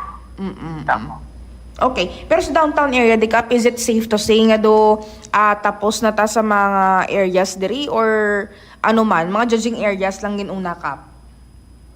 Dito halos wala naman ta may makita. Luwas lang dito sa mga suludlon yung barangay. Kaya sa direte mo na gani kung may ara sila nga makita-anda, pwede man nila kami ambalansa mo nga safety nga tagtuan naman. Kung may ara man hindi naman makita nila, pwede na kami mapangabay. Para sa rama nga atong tanan mo nga pangwa. Kaya mo nang instruction ni Mayor wala pili. Bisan kuan ni Kap, no, wala ni isang hambalbi kay kay Ma'am Raisa kuno nga tarpaulin ibilin, iya ka uswag ibilin kuno, Kap. Do ini kuno pagkakson? Wala instruction na si Mayor. Sa kastanan pati ako uswag kay Raisa ubos yan kan. Okay. Pero Kap, ang ining kuan bala, Kap, ang ining tinluanay nyo, jakabudlayan ikaw kay may nagasunod panakod dayon bala, Kap, or ano man? Natural kapin. Ang kalabanan na naman ang problema ang nasyonal. Pwede wala siguro kabalo. Tinagdigad may mga bisita kita nga din sa nasyonal. Nag-post ng ilataw, nag-butang sa poste. Higit ko at naman to dayon. Okay. National candidates gali, Kap, ang dubedyo pa sa way subong iya? Ang wala sila kabalo wala sila kabalo. Pero sa kung makitaan kami, ubos naman ginagawa. Pero sa local iya, Kap, kamusta? Sa local doon na ubos-ubos na naman dito na sa mga main roads. Pero sa iban nga mga district, subong, Kap, di nang ongoing nyo, kag diin na kamo nakatapos ya, Kap? Ubos na mo ng tanan ng district kung buhay jail. Kung mo na gani, kung mayara nga wala namon makita, pwede man nila ma-post sa amon nga FB account para nga makasuhan namon. Kaya hindi naman tanan-tanan. Sabi lagi na sa barangay na kasulod doon, hindi na namon na makita. Hindi na. Mga pila na kabilog, Kap, ang nakuha ninyo nga mga tarpaulins, Kap, ever since nag-start yung operate? Kung hindi na namon makuha, ang pinakatapusan namon itong mga 1.7, ang ginisip na, panguli na niway, nakataga pang isip na, pangwa na lang, pangwa. Mga labot 2,000 ayan, Kap. Oo. Oo. Bombat siyam na batian sa mga kabombo naton si Kap Lovejoy Usigliati, mga sulusubra na 2,000 ka mga tarpaulins ang napanghimos nila around abidri sa Iloilo City kag deklarohon ta lang hindi na ini pag-ibalik sa mga tag-iyas ang tarpaulin ang napangkakas sa mga tarpaulins bombot siyam kundi idiretso ini siya sa paghaboy man abi sa basurahan dito kuno sa bahin sang Kalahunan bombot siyam. All right. Ini si Bombo Angel Pichiliertan para sa number 1 and most trusted radio network in the country, ang Bombo Radio Philippines. Basta radio, Bombo. Salamat kid Bombo Angel Tan kag lauman naton nga tubtob na niya sa pagtakop man niya sang election na period nga gilayon nga mapanghimos ining mga tarpaulin no sang mga nagapapili kay man ginatingwaan man sang city government no ang pagpatahom sa aton sini iyang palibot sang syudad sang Iloilo tapos makita mo din karon lunsay lang iya nawong sang mga nagapadalagan sa aton sini nga mga kabombo may pipila kita diri ka mga information gani nga nabaton no nga diskarte binaghak sang pila ka mga kandidato no kun hindi lamang magsigi-sigi rather ang informasyon nga nagalabot diri sa aton sa masunod sini naton nga mga pagpangalagad pagwaon naton nila sini nga tsura. Anong baghak nga diskarte? Kunti kalamanan sa mga nagapapili, dugay na nanakod sa ila sini nga tarpaulin. Tibangod man sa ulan init, ang iba nagkalaguba. Pinangisla nila bag-o. Pagili sila sa bag-o, ang daan, ginbili nila. Ti basura na inakadaan sa aton sini nga mga kabumbot, yan mo nang binaghak nga diskarte sa nga pila ka mga nagapapili, no? Diri sa bahin man sang syudad kag probinsya sa nga Iloilo. Ti magsigi-sige pag sa mga masunod naton nga pagpangalagad, makabaton pagkikita diri sa mga reklamo nagikan sa mga pumuluyo sa kabaranggayan. Pagwaon naton tsura nila, sila na yamala magdisiplina sa ila sini mga tawo kay ginapakuyan nila ang laragway sang ila sini nga ila sini nga boss o kon ila sini nga ginatrabahuan. Kag tani ti sa aton sini nga mga kandidato medyo delikadisa man bla, isang atyo man sa bokabularyo nyo kag ang tinaga pagi nga itikita, sangat nyo man sa inyo bokabularyo sa aton sini nga mga kabumbo pananglitan nga way padira idugang nyo man or bisan sangat lang para nga hindi man bala magbinaghak kag hindi man bala magtaramhak ang pananawan sa inyo sa mga pumuluyo. Bilang ka mga barangay na rin nagpalabot sa aton sining impormasyon sa mga nagdalaan sining mga tarpaulin pinangislan bag-o pero pinangbilin sa ila sining mga tinawo. Ang isa to ya ka pumuluyo nagahambal na to sa akon nga balik sila diri liwat kag manakod bla kay mabilin ila sini nga duha ka paas lingko hindi na. Pasinsyahin na lang na. 11 minutos na nakaligad sa takna sining launa. Latest update sa sining investigasyon sa Pavia Police Station sa paglalutang patay sa isa ka pastor at the same time veterinarian nga si Douglas Hover. Hambal sa Pavia PNP sa niya paghali ni pastor sa iya sining balay wala siya sang upod. Butsilingon nga ginhapit niya lang ang mga or ang suspect sa pagluthang sa iya. Si Bombo Jomar Villa may follow-up report. Bombo Jomar, please go ahead. Bombo Jomar, matamat na taod sa otoridad ang agod sa sining nga solbar sa kaso sa kamatayon ni Pastor Douglas Hover nga gipatay sa may barangay sang Barangay Nilaw, banwa sa pabiyasan nagligad sining mga adlaw. Sunod diri kay Police Lieutenant Edward Manguera, ang Deputy Chief of Police sa Pabia Municipal Police Station. So, na-establish na diri karon sa kapulisan nga halin sa balay karon sang pastor diri sa may Quintin Sala sa distrito sang Haro, way ini sa upod sa sining nga salakyan. Bumbutsam hasta nga nakalabot sa lugar kung sa diin ginalantaw sa otoridad nga posible ini siya may ginhapitan nga individual nga ara na nga nagahulat sa kilid sang dalan, no? Kay based diri sa pagtungusisa dugang sang kapulisan mismo sa area, may nagahambal nga waay sang upod si pastor sa naghalin ini sa ila sini karon nga puloy-an. Suno kay Lieutenant Manguera, may lugar nga ginhapitan si pastor nga ginpasakay ini nasambit karon nga suspitsado, no? Tigin pamangkot naton sa kapulisan pero sunod sa tungdan nga hindi pa nila ma-divulge ang ining information kung diin dapit sining area naghapit si pastor agud pasakyon ining nasambit karon nga ginatudlo sini suspitsado nga nagasakay sa likod nga bahin sang iya sining salakyan Bumbutsam sa ton sa mga kabumbo. So most probably based diri sa ton sa karon nga pag lantaw sini kay nakuha to sa CCTV kung sa closed circuit television alas 6:24 nakita ning pastor nga nagapagwa sa ila sini karon nga barangay apakadto na sa may banwasang Anilaw kung sa may banwasang Papiya na. So gintrace ang closed circuit television do diri makita gani na tingala ang discuss na sa niligan sining adlaw kun nga waay to ma-captured ang salakyan ni pastor sa tubang sang National Food Authority. No, kay ang pinakamalapit sila nga dalan kung magkadto kay sa Pabiya, mag-exit ka nabi sa may Land Transportation Office.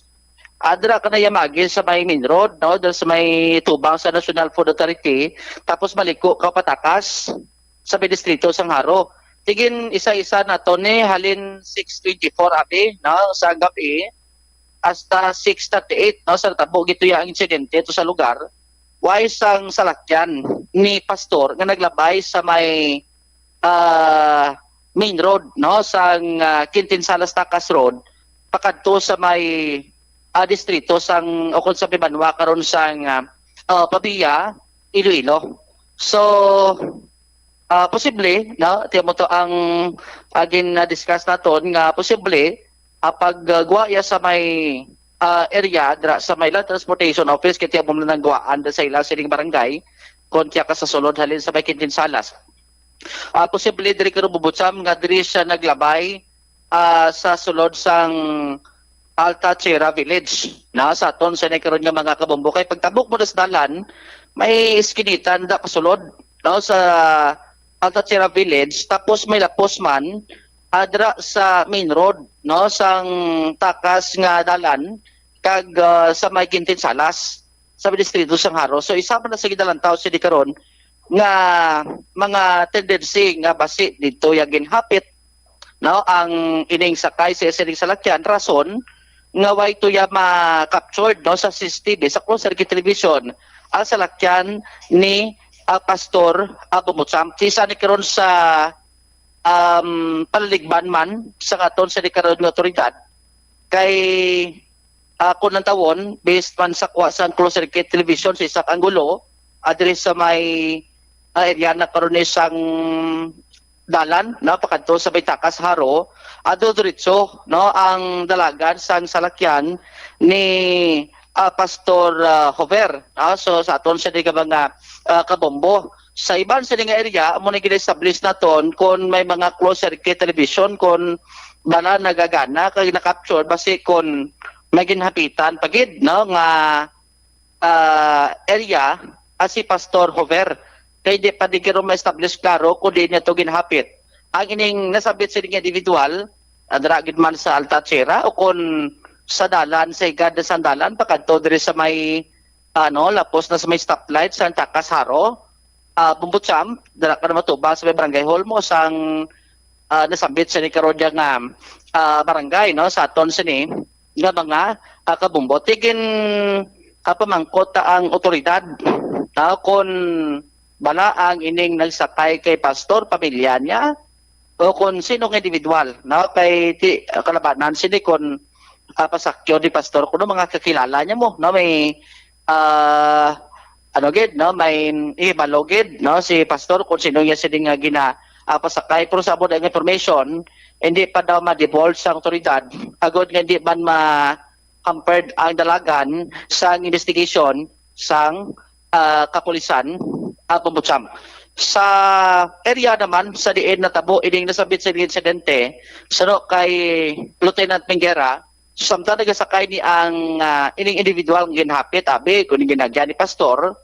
So may plano nga daan, no, nga pag-abot dito sa area dito nila himuon ang nasabit sa karon nga pagpanglutang kay sa area why sang closed circuit television only gati may nakakita lang nga may nagpanaog sa salakyan ni pastor after sang nabatian si karon nga alupok Bumbutsam, no, tigin pamangkot ang otoridad kon bala ang ining masuspitsado kabalo sang transaksyon ni pastor, no, nga tingin sakyan to nila hasta nga nakalaboto sa may Anilaw Pabiya nga dito nila ginluthang nga waya sang closed circuit television dito sa nasambit sa karon nga lugar.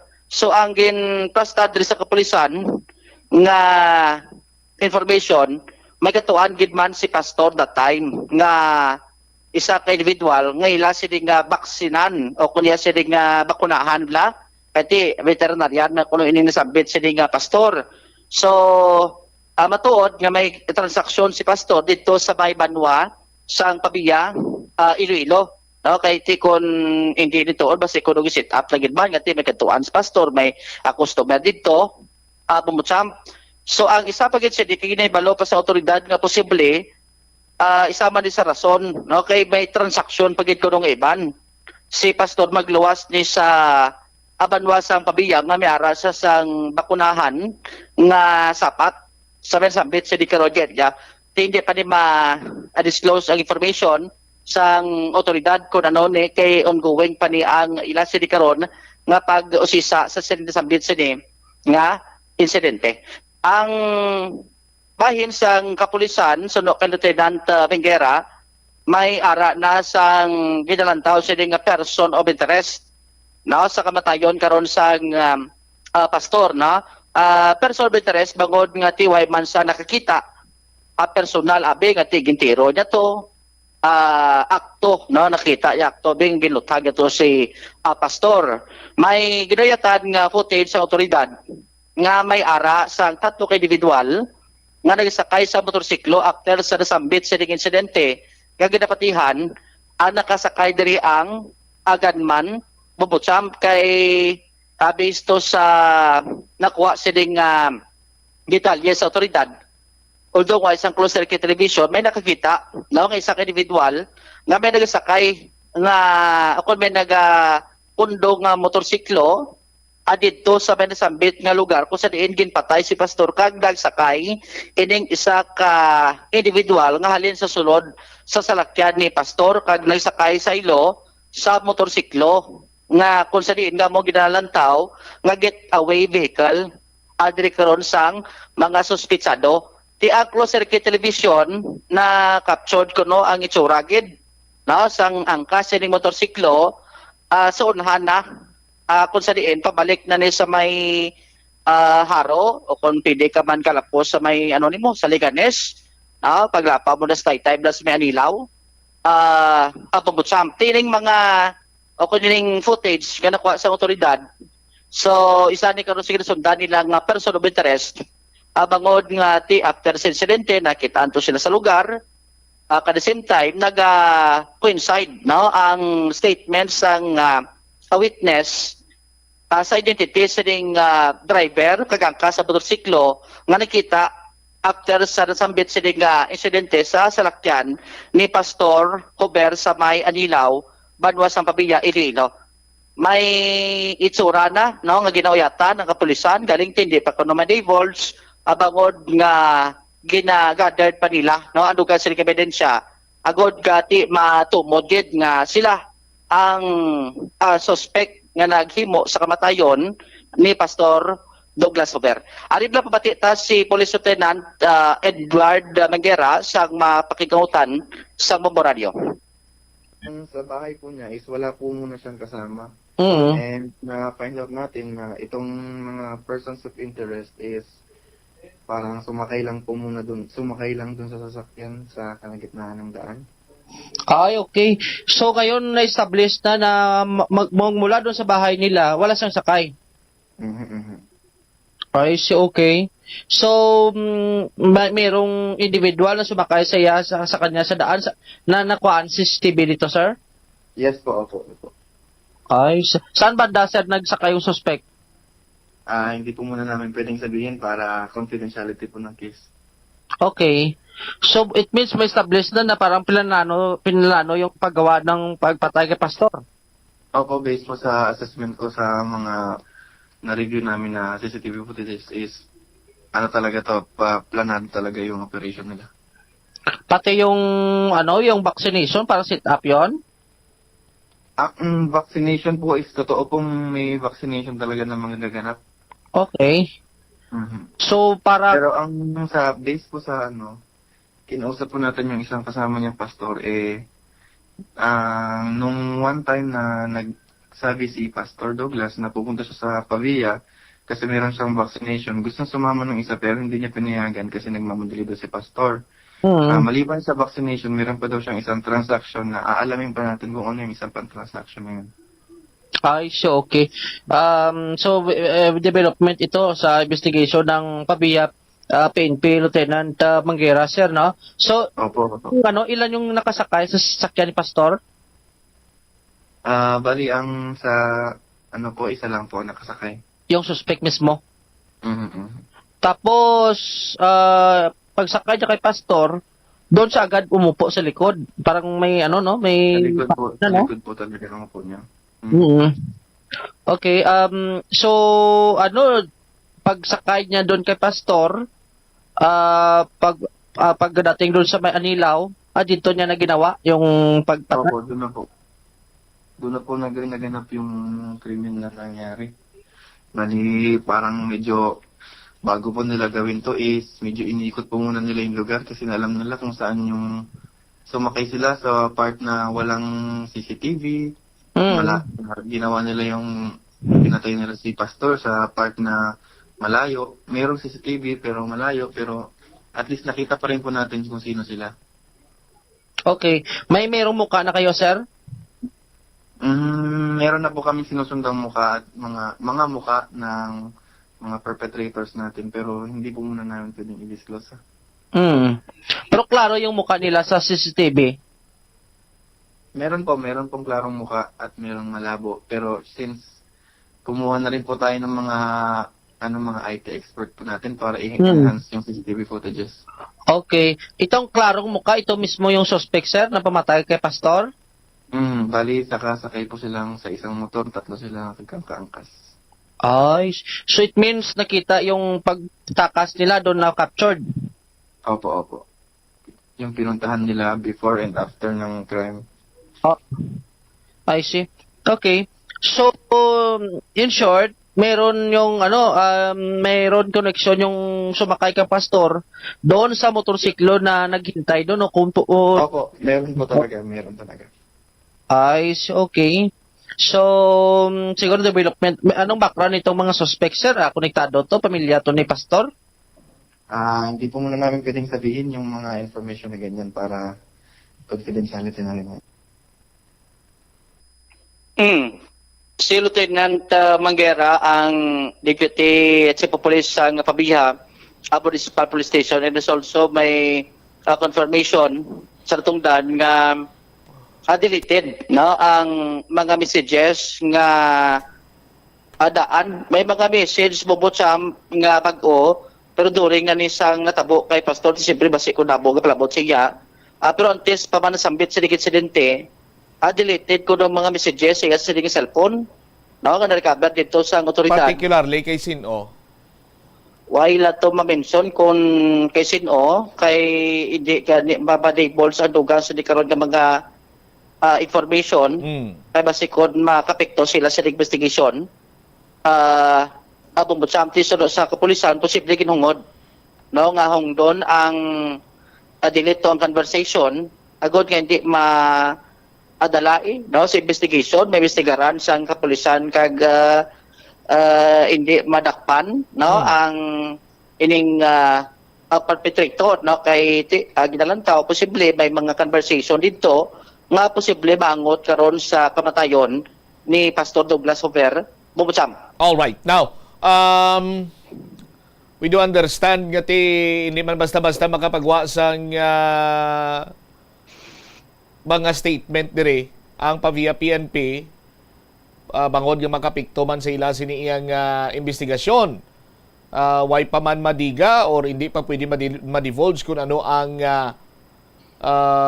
motibo sini Bumbo Jomar, kung nga agin lutang patay si Pastor Douglas.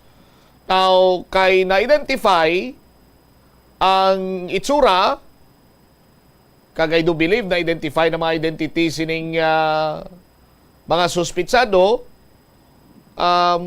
ano ni sila nagalibog ang ulo naton kung sila ang direkta nga agrabyado sa kay Pastor Douglas or ginsugo lamang sila nga patyon si Pastor Douglas, Bumbo Jomar? Amo nang isapan sa gina question naton, bubutsam kon balati sila ni direct nga agrabyado kay pastor kay laban-laban di man nila pagibuon ni kundi sila agrabyado mo. Hindi pa hatag kon nakapagwa sa nga duga sa karon nga statement ang otoridad as long as nga hindi pa sila maka-dig update sa madalom sa investigation kag akakuha sa dugang sa ebidensya. In fact, ining mga sakay sa motorsiklo, sila gid man to ang suspect, no, kung isa to ang nagangka, sabi katyan to sila ni pastor, kamo gid man to ang Pero ano tiro. Jom sang ang statement sang witness nakita niya gid nga nanaog sa salakyan ni pastor ang isa ka partikular nga individual samtang ang posisyon sang salakyan amo na niyo ang napakita naton sa Facebook Live. Amo na siya ang posisyon kag nakita sang witness nga nanaog dira ang sakay sa likod abi sang salakyan kag nag-angka sa motorsiklo. Amo nang senaryo? Amo na ang senaryo kay una nakabati sila lupok, pagwa nila, nakita na nila, amo na sa lakyan, tapos may isa kuno ka individual nga nanaog. Kag sumakay pagid sa... Granting for the sake of discussion, kag sa hambalo naton abi, epekto sa dalagan sang kaso kung hindi pag i-divulge,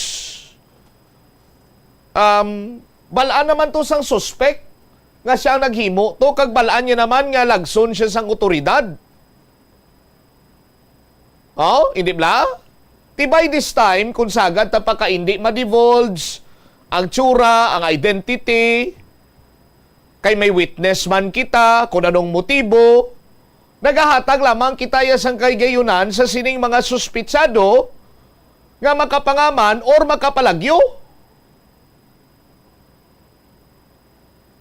Kay kung amo sinang nakita sang witness sang ginhusisa siya sa PAVIA PNP sang ginimbestigaran nga anong nakita mo? Sir, pagkabati ko lupok, nagwa ko sa balay, pagwa ko sa balay, nakita ko ang tawo nga ini, amo ni bayo niya during the time, nakadilargo siya, nakashort siya, amo ning iya sining aplastada, gumawa siya sa salakyan ni pastor, umangka siya sa motor, kag nagpaburhot sa amo ning direksyon.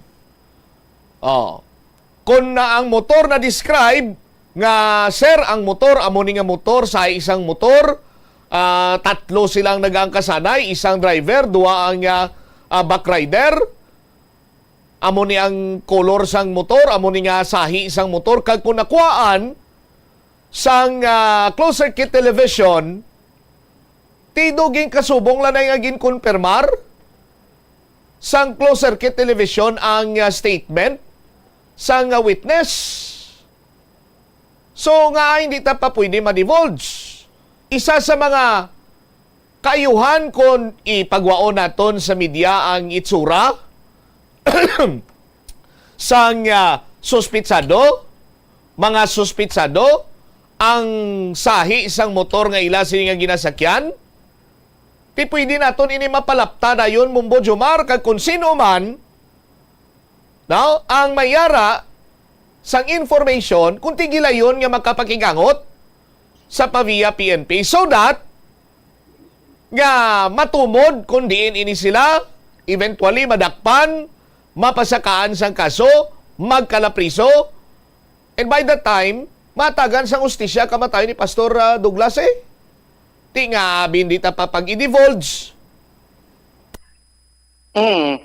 So, manangin boundary sa PAVIA PNP, no, as long as hindi pa nila makumpleto ang dugang sa nikaroon ng mga dokumento, kag maplastar sini ang mga ebidensya, di pa sila makadivulge sang dugang sa nikaroon ng information, especially ay ng mga identity, no, sang mga suspicion, although kati may mga ginayata na sunod sa tungdan ng mga itsura, no, ang otoridad in line sa sinig sa bit sa ding insidente, pumusamti kung kita maglanta, duwam lang bagay mo nga hindi pa mag-divulge sa ongoing investigation o kung basi kung hindi pag-sigurado, pinpita nga kung sila ba ng suspitsado.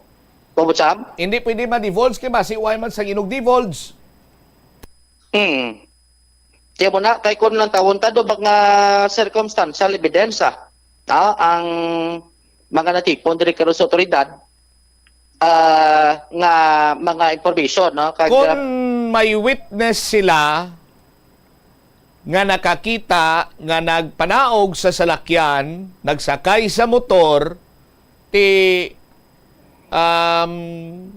makabig naton siguro nga witness ni direct witness sa Bombo Jomar, or kung depende kung ano ning pagtawag sa iya, kay ti ang senaryo paglupok may nagwa sa salakyan mo. Oh, pwede taman to mambal nga paglupok nagwa sa salakyan kay upod sila. Kinulbaan siya. Ti amo to nga nag-angkas siya sa motor, pero ti kung amo nang sitwasyon do tama na ya ka layo sa patad magamo sina Bombo Jomar. Ara na ka may witness ka nakakita nga paglupok may tawo nga nagwa sa salakyan ni Pastor Douglas, nagsakay sa motorsiklo, nagpaburhot sa kundin man nga direksyon, dako na. No, dako na nga bagay para sa nasambitan sining krimen. Ti nakita pagid kuno sa closed circuit television at hag ang itsura sining naglutang, tibaw na dako pagid nga puntos sa kasulbaran rather sining nasambit karon iyang krimen. Ti ano pa nga mga dokumento ang ginakumpleto, wow? Ang temo na ang mga closed circuit television nga tiba plastar pagitani nila dugang ako din nagdiretsyo ni mga ginatantaw ti mga suspect bubutsam kag posisa sang kapulisan ma-verify ang ila sini ka identity kag sa time siguro ti kun makuhaan sa mga pangalan no mag-amo sina Bombo Jomar, mag-amo sina malawing pagidna, timing lang na nga mga suspitsado o mga responsable sa kamatayon ni Pastor Douglas, ara na sila sa bulan. Kalabot na sila sa bulan sang panago. No? Kay ti damo pag ginahikota raton sini nga kapulisan mo, may amo pa sini, may amo pa santo, may amo pa sini. Hindi pa na malaya sarang nga maka kasa sa isa iya ka nagakaigo sining operation, granting for the sake of discussion nga natapos na biang ginatawag sining hot pursuit operation, pero ti ibutang naton sa regular filing, ti hatagan ta pagidiya sang kay gayunan nga makapanago further, makapalagyo further ining mga suspitsado, kay damo pakita sang hikotaron nga may witness naman nga magapanindugan. Bombo Jomar? Tikon lantawon, may witness no nga nakakita sang pagkanaog to sang individual. Kag tipa compare nila to sa closed circuit television kung nagasanto gid man to ang ginambal sang witness. Pabutsam ti lakip na sa mga aguniatan subong, pero ti abal sa pulis may mga iban pagid sila nga mga ginabisigaran dugang para at least ka makumpleto na no kay doara na kuno sila sa 60% sa investigation sa sining kamatayon ni Pastor Douglas Over. Bombutsam iban sining detalye kay information dito sa update sa kamatayon ni Pastor Over pag-aantay sa dugang sa Regional Pangod kag kung ano mga latest development no sa investigation sa otoridad. Ini si Bombo Jomar Consumofilia para sa number 1 most trusted radio network in the country, Bombo Radio Philippines. Basta Radio, Bombo. Salamat gid na Bombo Jomar Villa. Amo ning ginalibugan naton subong. As a matter of fact, hindi lang kay subong sadto pa ni mga plastada sang istorya sa kapulisan tanga hindi pa bala pwede ma-divulge. Ang makatapos ang media, particularmente ang Bombo Radio, aton sini mga Bombo reporters, no? Hindi man niya mga siling mga tampuhaw kag ignorante. Nakaibalo man kita kung ano mga vital information, no? Kag kung ano pagid iyang mga ginapatigayon nga operation pagpangusisa sa aton sini mga kapulisan, nga hindi sarang ma-divulge sa kahanginan. Sindihan gid naton ina. Pero Sa amo sini karon iya nga hugada, may witness, nakita ang closed circuit television at hag ang tsura sang tawo nga nagwa sa salakyan ni Pastor Douglas matapos mabatian ang lupok ti alang-alang nga ginasundan niya si Pastor Douglas tapos paglinok panay pagbalang-balang to sa salakyan ni Pastor ano siya naningad-ningad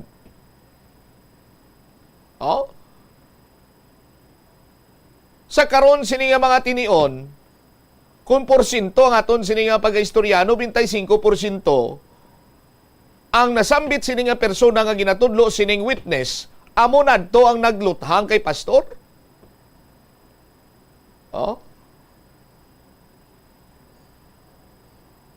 So ginalibugan sa ulo naton kung ano pa iya nga mga dokumentong ginapreparar sa pamilya PNP, kag kung ano pa gid nga mga information ng ila sining hindi pwede ma-divulge,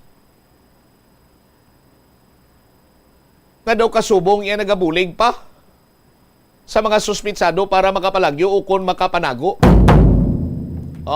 Sa aton sini nga mga kabumbo. Ikabay pa, no? Nga ang hindi pag-divulge kag padayon nga pagpangusisa sa pamilya PNP makahatag sang hustisya sa pamilya ni Pastor Douglas. 40 minutos na nakaligad sa takna nga launa. Standby na kamo sa Black Time program kaupod sa kay former board member Manny Galyar. Isibombot siya Blanco vergabilin sa imo sa manayanay nga hapon. May God bless us all. Para sa the number 1 and most trusted radio network in the country, ang Bombo Radio Philippines, Basta Radio Bombo! Nakasimba ka na bala sa Miagaw Church? Ini ang kilalaman sa tawag nga Church of St. Thomas of Villanova. Ang construction sa nasabit nga simbahan ang nakumpleto sa tuig 1797. Sa subong, ang Miagaw Church ang isa sa mga tourist spots sa Iloilo. Popular ang Miagaw Church sa detalyado kag artistic sculptures sini nga nagapakita sang Spanish, Muslim kag Chinese traditions. Ang Miagaw Church ang gindeklara bilang UNESCO World Heritage Site sang Desyembre 11, 1993. Yari ang mga tips nga dapat mo tandaan agud nga mangin safe and healthy ang pagkaon sa imo nga pamilya. Dapat nga tabunan mo gid pirmi ang mga pagkaon nga yara sa lamesa o kung ara sa imo kusina agud malikawan nga kadtuan ini sa mga insekto nga mahimo magresulta sa microbiological contamination. Gilayon nga ihabuoy ang mga napanos na nga mga pagkaon o kung ang ginasuspetsahan mo nga malapit na lang mapanos nga pagkaon. Ang pag-reheat o kung pag-recook sa sining mga pagkaon ang hindi makabulig. Gina-advise man ang paggamit gid ng serving spoons agud nga malikawan ang cross-contamination sa mga tawo nga nag-share sa mga pagkaon. Pagi sa paggamit ng serving spoon, ang sino man nga miyembro sang pamilya nga nakakuha sang porsyon sang pagkaon ang makalikaw nga makakontaminate sang pagkaon ilabi na kung mayara sang miyembro nga nagamasakit. Ini nga pahanumdom ang ginadulong sa imo sang the number 1 and most trusted radio network in the country, Bombo Radio Philippines. Basta Radio Bombo! Ang pinakauna nga exclusive school for boys kag dormitory sa Pilipinas ang gintukod sa banwa sang Tigbawan, Iloilo. Ini gintukod sang tanyag nga Jesuit priest kag historian nga si Father Pedro Chirino sadtong 1592. Ginapahayag nga binulan pa lamang nga nakaabot si Chirino sa Tigbawan, natun-an na sini ang lokal nga lingwahe nga Haraya nga amo ang ginapatihan, ginhalinan sang Kinaraya. Nagsulat man siya sang catechesis sa pulo nga Haraya. Si Father Chirino upod ang isa pa ka Jesuit brother nga si Francisco Martin ang nagtudlo dito sang catechism, reading, writing, Spanish kag liturgical music sa mga kabataan sang mga prominente nga pamilya nga Ilonggo kag Espanyol sa banwa. Sang 1975, nagpahamtang sang marker ang National Historical Institute sa banwa sang Tigbawan bilang pagkilala sa amo nga maragtas. Paano bala magpain sang basura sa panimalay? Magpreparar sang separado nga suludlan para sa wet kag dry kitchen waste. Magpreparar sang duha ka mga suludlan para sa dry waste sa bilog nga balay, isa sa plastic kag isa sa papel. ibutang sa isa ka suludlan ang mga bagay nga pwede pa magamit liwat ukon mabaligya kag ihaboy naman sa gwa sang puluyan pakadto sa basurahan ang mga wet wastes. Makakinot kag makakwarta ka na, makabulig ka patipig kag sa katinlo sang imo palibot. Panugyan na rin sa eksperto kung kwarta ang paghambalan. Apesar limitado ang imo abilidad nga mag-invest, ang gamay nga contribution sa investment accounts ang makabulig sa imo nga magamit ang earned money nga maka-generate sang dugang nga income. Ikonsiderar ang pagbukas ng retirement account o kung iban nga investment account. Ini nga pahanumdom ang ginadulong sa imo sang the number 1 and most trusted radio network in the country, Bombo Radio Philippines. Basta Radio Bombo! Yari ang mga simple nga pagiagon makakinot sang tubig. Hindi mag-shower o kung maligo sang malawig. Sa sulod sang panimalay, kalabanan sang tubig ang ginausar sa pagpaligo. Nagalabot sa 24% sang tubig sa panimalay ang natigana sa pagpaligo sa mga miyembro sini. Ang pagpanubo sang tiyempo sa pagpaligo sang 2 ka minutos ang makabuhin sang 30% sang ginakonsumo nga tubig. Maggamit sang shower timer o kung mag-set sang alarm sa imo cellphone kag ilimit lamang sa 4 ka minuto ang pagpaligo. Kung nagagamit sang shower kag nagahulat pa sa pag-init sang tubig, saluda sang balde ang nagailig nga mabugnaw nga tubig kay sarang paining nga magamit. Kauntasang La Paz Batchoy. Ang Iloilo ang kilala bilang home of La Paz Batchoy. Mahimo kagid nga maglibot sa Iloilo, mag-food trip, kag ikaw mismo ang maghusgar kung ano ka namit ang La Paz Batchoy. Pwede mo gid ma-enjoy ang La Paz Batchoy nga may pandesal kag puto. Butangi man sang gamay nga paminta kag patis ang sabaw. I-mix sang maayo. Kag, enjoy! Kung kulang pa kag wala pa nabusog, pwede gid nga magpadugang sang sabaw. Kunyara ikaw sa simbahan, importante ang pag-practice ang good manners and right conduct bangod lugar ini sa pagtuo. Sa sulod sing simbahan, makita ng mga tawo nga malinong bangod sa pagtahod sa sagrado nga lugar kag sa iban nga tawo nga nagasimba. Yari ang dapat himuon kung magpadulong o kunyara sa sulod sing simbahan. Magsuksok sang formal nga bayo kung magsimba. Likawan nga mangin kaswal o kung magsuksok sang revealing nga bayo. Magpadulong sa simbahan antes mag-umpisa ang misa bilang pagpakita sang respeto. Apang kung late na ang imo pag-abot, magsulod sa simbahan sang malinong kag magpangita sang pulungkuan nga wala sa may nagkakatublag nga iban. Mangin mahipos o kung sa maghambal sa manubo lang nga tono sa sulod sang simbahan. Hindi The following is an independently produced program. The opinions expressed by the commentator and his guests for the duration of the program are solely his own and not that of the station, its managers or owners. Sa bilong nga kapuluan sang Pilipinas sa launa 47 sa kapunanon. Mayong hapon sa aton sini mga kauturan diri sa bilong nga Western Visayas sa 180 ka barangay diri syudad sang Iloilo, sa 7 ka mga distrito sang syudad sang Iloilo, mga suki naton sa mga kabalayan kag sa tanan nga public market. Kag kung diin man kamo mga kabyanan, nagatamyaw kita sa inyo sang maayong hapon. Mga suki naton sa bilog nga kalibutan, mga viewers sang Bombo Radio Iloilo. Nagapabati kamo diri sa aton sini palatuntunan diri sa Bombo Radio Iloilo. Ang Black Time program diri sa Bombo Radio Iloilo. Sa gihapon, inang inyo alagad si former board member Manny Galyar. Daw medyo mabulbugnaw pa ang aton sini nga palibot mga kabyanan. Ilabi ni gid sa tion sang kagahon. Kag subong man mga kabyanan, sa gini sa bulan sa Pebrero, daw hindi ganit tantugid ka bugna kumpara nato sa nagligan nga tuig, nagligan nga tuig mga kabyanan, masyado gid ka tugnaw diri sa aton sini nga palibot mga kabyanan. Kabay pa ang all set na kabutan ng tanan na nagapamati sa inyo sini mga radio sets kag sa inyo sini nga Facebook Live, no? Kag nagapasalamat kita sa mga suki naton sa kanginan. Salamat gid sa inyo. Sa inyo sini maukod nga tagpalamati. Diri sa Bombo Radio Iloilo. Kag subong man mga kabyanan sa mga nag-like, nag-share, kag nag-comment. Diri sa ato sini palatutunan. Salamat gid sa inyo mga kabyanan. Kag by the way mga kabyanan, subong yang adlaw, Lunes na nga edisyon, dali lang, no? Lunes nga edisyon sa aton sinipalatuntunan, Enero 13 na. No class for today. Subong lang, no? Subong adlaw mga kabiyanan, citywide sa bilog nga syudad sang Iloilo. Wala sang klase mga kabiyanan sa tanan nga level. Sa mga eskwelahan ba, perte mga traffic ina di sa Kalirial, perte traffic, kadugay ka lusot mga kabiyanan. Abot hasta subong kung traffic yapon.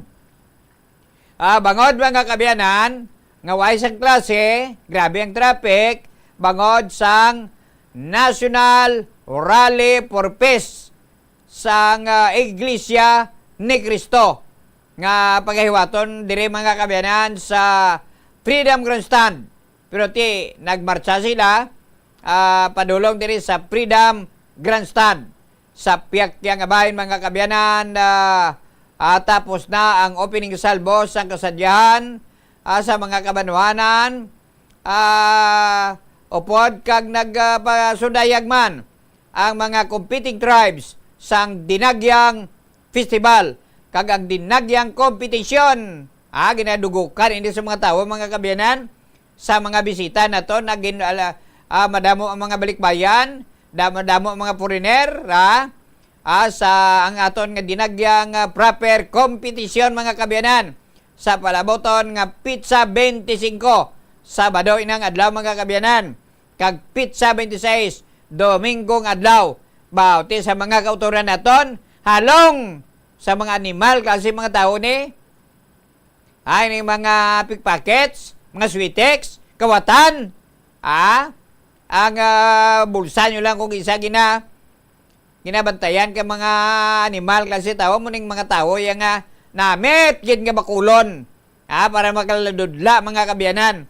Masakit guro ni isang tao, balatian isang tao kung kawatan ka gid.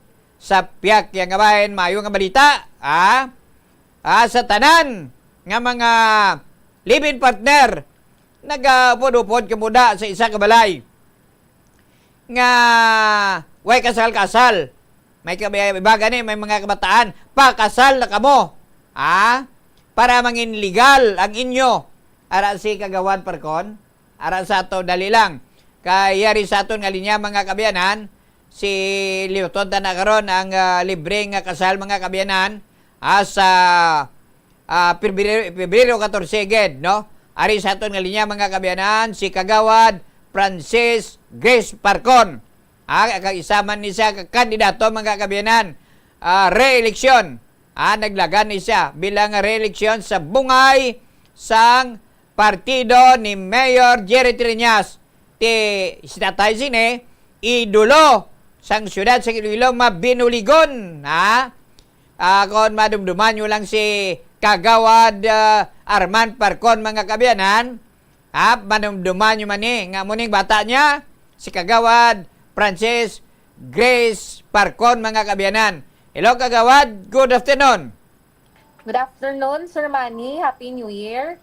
Good afternoon sa tanan nga tagpalamati kag tumulanaw sa ining nga programa kag kutob sa ining nga malambutan sa ining nga programa. Mayong hapon kag Happy New Year sa aton tanan.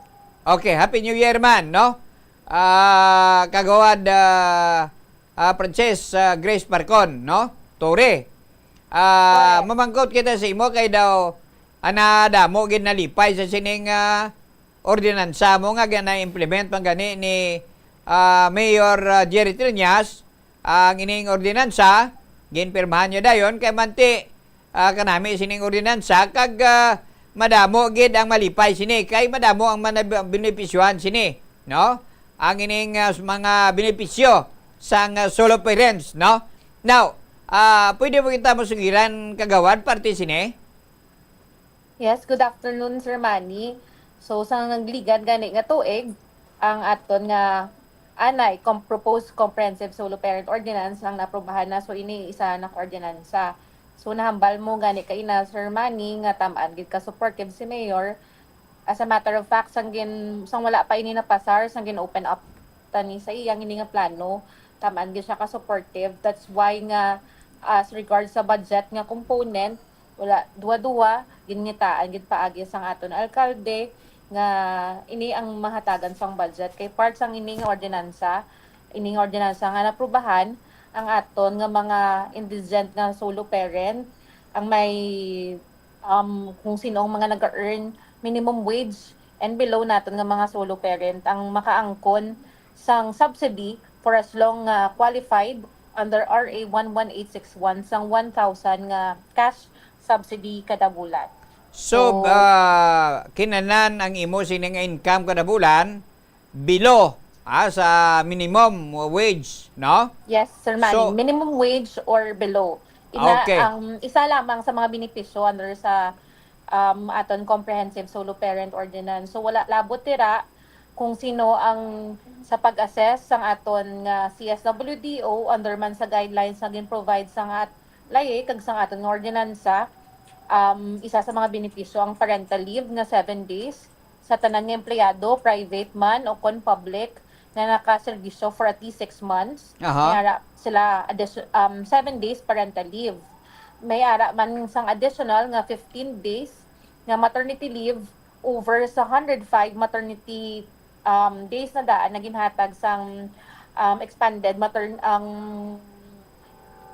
may ara additional 15 days without pay kung luyag sang solo parent nga mag-avail sini so 120 days tanan. Aha. So wala labot dira under man sa aton ordinansa kung sa diin ginano man naton sa national law nga ang mga solo parent nga may income 250,000 and below ang may 10% discount kag exempted sa VAT sa gatas, diaper sang ilang nga mga kabataan 6 years old panaog.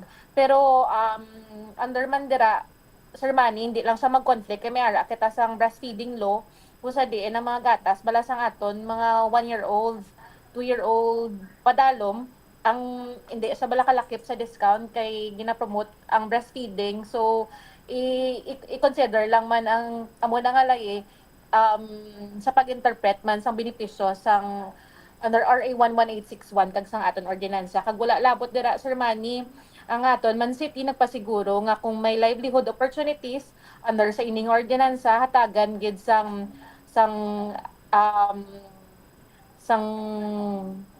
pribilehiyo ang aton mga solo parents. So atagan sila sang importansya under sa aton nga ordinansa. So ina ang pila lamang sa mga benepisyo sang aton ordinansa. Solo parents, babae, lalaki, no?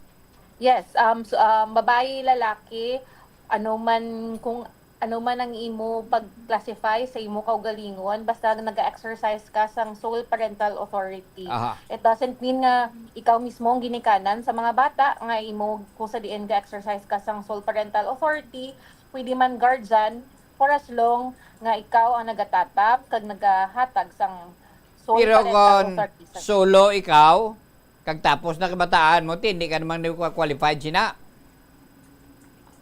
May depende Sir Manny kay may ara kita ang under sa maobra pa man IRR ang aton kag gina-draft na sa aton nga CSWD ang IRR.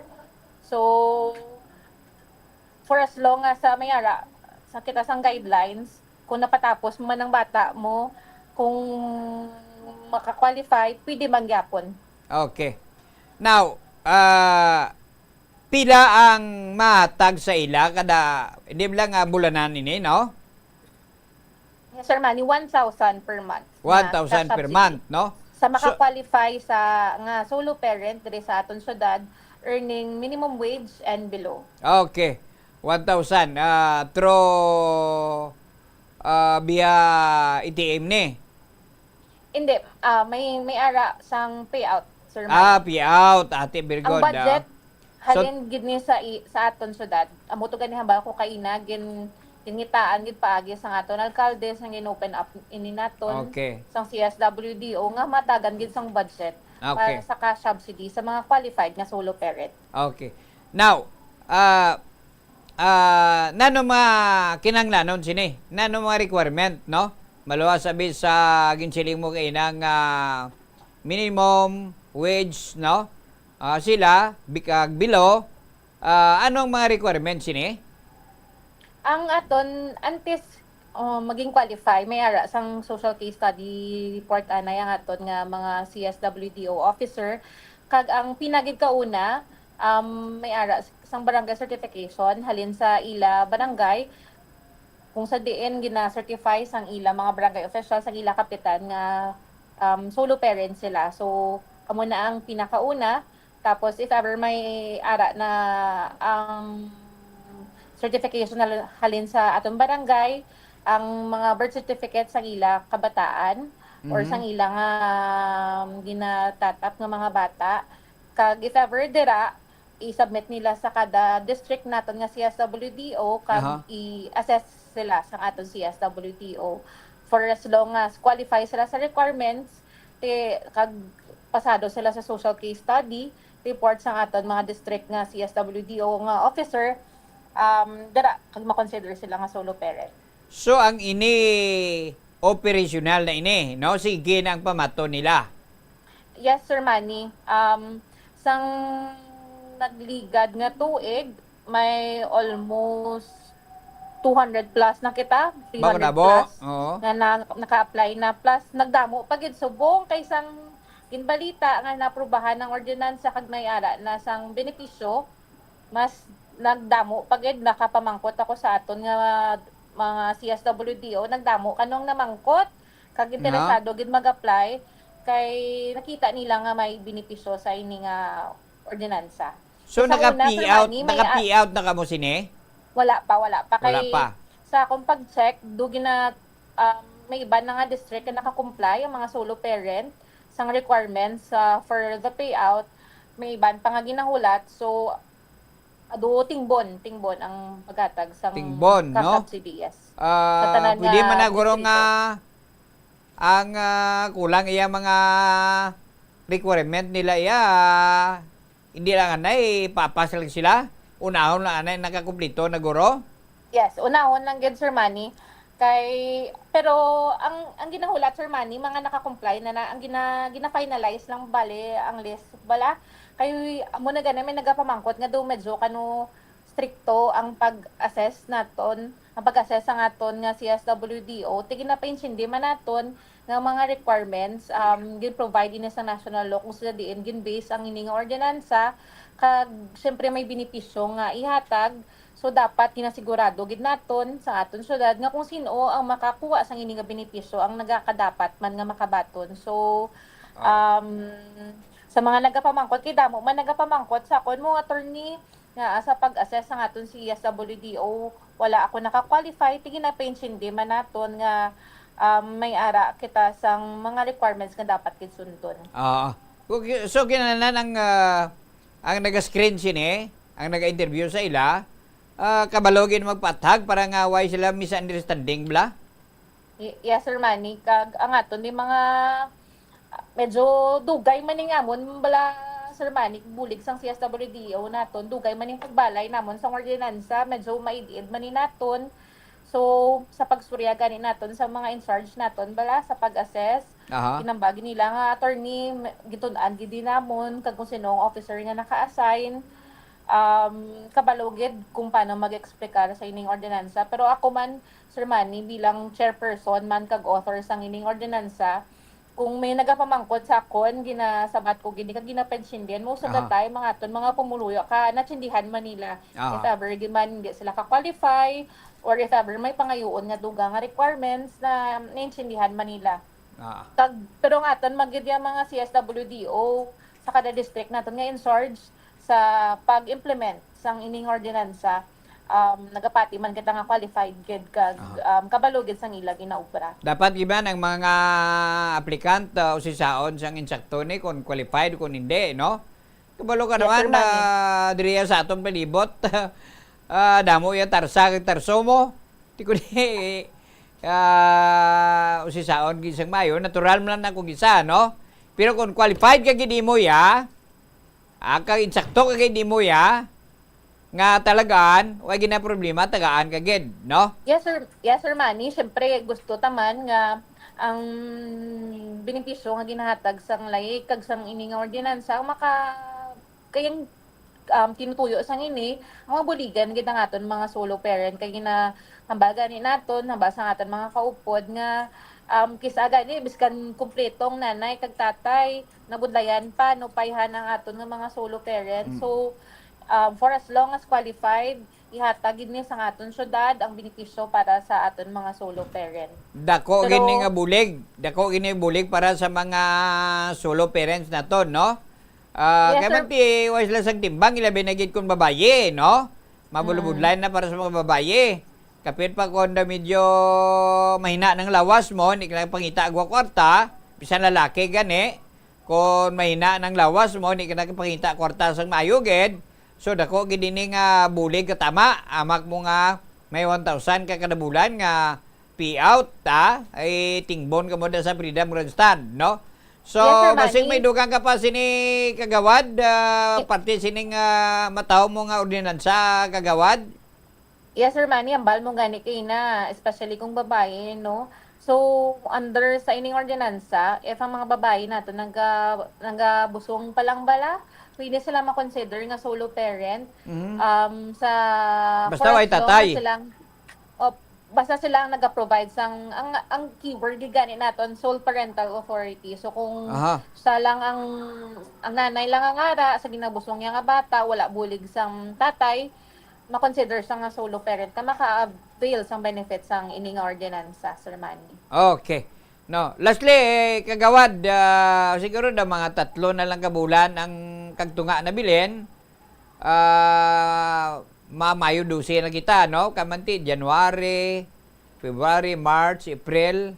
Mga 3 na man lang kabulan na bilin 119 days. Ha? 119 days. Kaya nagubra ko din kay nasang countdown bala sa akon man bala nga cellphone, Tito Manny. 119 days na lang kag 119 days, no? kag-eleksyon na. So, kung mag 119 days, sobra 3 bulan, 90 days ang 3 bulan eh. Mga 3 bulan kag tunga, mga mo na, more or less, ma'am. no? Now, kamusta ang imo sining paglibot diri sa syudad sing Iloilo? Kay man tiway pagin man tuod ang ginatawag naton nga opisyal nga kampanyahan ay ged, pero sige na pula pa nga usta. Kung daw medyo kandidato kaw, kag naga-kampanya ka, abi mo, nagyan ko man na, kapila ko yung magdaog mo. Nabiruan pa ko. Pagkatapos, mabatyagan mo yung magdaog ka. Batyagan mo. Batyagan mo man kung daw mahina ikaw. Kamusta ang imo balatyagon, kagawad? Well, sakto, Tito Manny, no, if ever, ganyan, bala makasuryahan ay kami sa mga kilala ko, sa mga abyan, every time kamusta ho nila kung kamustang dalagan mo. Ba kung magani pa sa una kung nga pagpadalagan bala Sir Manny nga mabatsagan mo gid kung diin kahina, kung dubulo baskog ka. And so far Sir Manny, hambal mo gani wala pa man ang campaign period, ginagamit nato ng importansya bala ang ginagamit naton ang opportunity ang aton paglibot nga mamangkot man sa mga aton pumuluyo bilang incumbent man nga city councilor kung ano pang sarang mabulig naton. So far sa aton paglibot-libot sa aton nabatsagan ambal mo gani kaina daw okay gid ang pagbaton sa aton sang mga pumuluyo diri sa aton syudad. Sang una ko gid nga pagpadalagan although may kakulba pero sa akong paglibot na batsagan ko gid nga kung ano man balang iban supporter pa ni Papa sa una, maglibot ako na batsagan ko gid nga ara gyapon ng suportuhan nila sa akon kag sa aton na grupo. Sang nagligad ni nga weekend naglibot man kita sa paglibot ko sa amo to nga barangay. Damo gid nagambal nga kung ano ang pagsuporta namon sa imo amay kag kay Mayor Jerry Treñas amo gyapon ang pagsuporta namon sa imo kag sa imo man kay sa pagpungko mo bilang konsihal ginpakita mo man nga nagaulikid ka sa pumuluyo kag ang mga ginobrahan mo para sa pumuluyo sang syudad. So far 119 days to go. maayo gid ang epekto sa aton paglibot-libot kag nabatsagan ta gid ang pagsuporta sa mga pumuluyo diri sa aton syudad, Sir Manny. I see. So, congratulations in advance kung magamuna, no? Sino ba makalipat sa imo, no? Sino ba malipat sa imo? Kahit bata ka ni anay, former Kagawad Arman Parcon, no? Palangga sang masa si Kagawad Parcon na marbulig ito, para bulig ito sa mga tawo. Dito man bom ang ngalan ni Kagawad Parcon, no? Ti ikaw iya, gulang, di bala magulang ang bata ni Kagawad Parcon, Arman? Yes, Sir Manny, magulang niya ko nga bata. So, sang una yung pagpadalagan sang 2001, amo mga damo man nakakilala sa aton, especially mga kaidaran sa aton nga amay kay ginaupod-upod yata libot.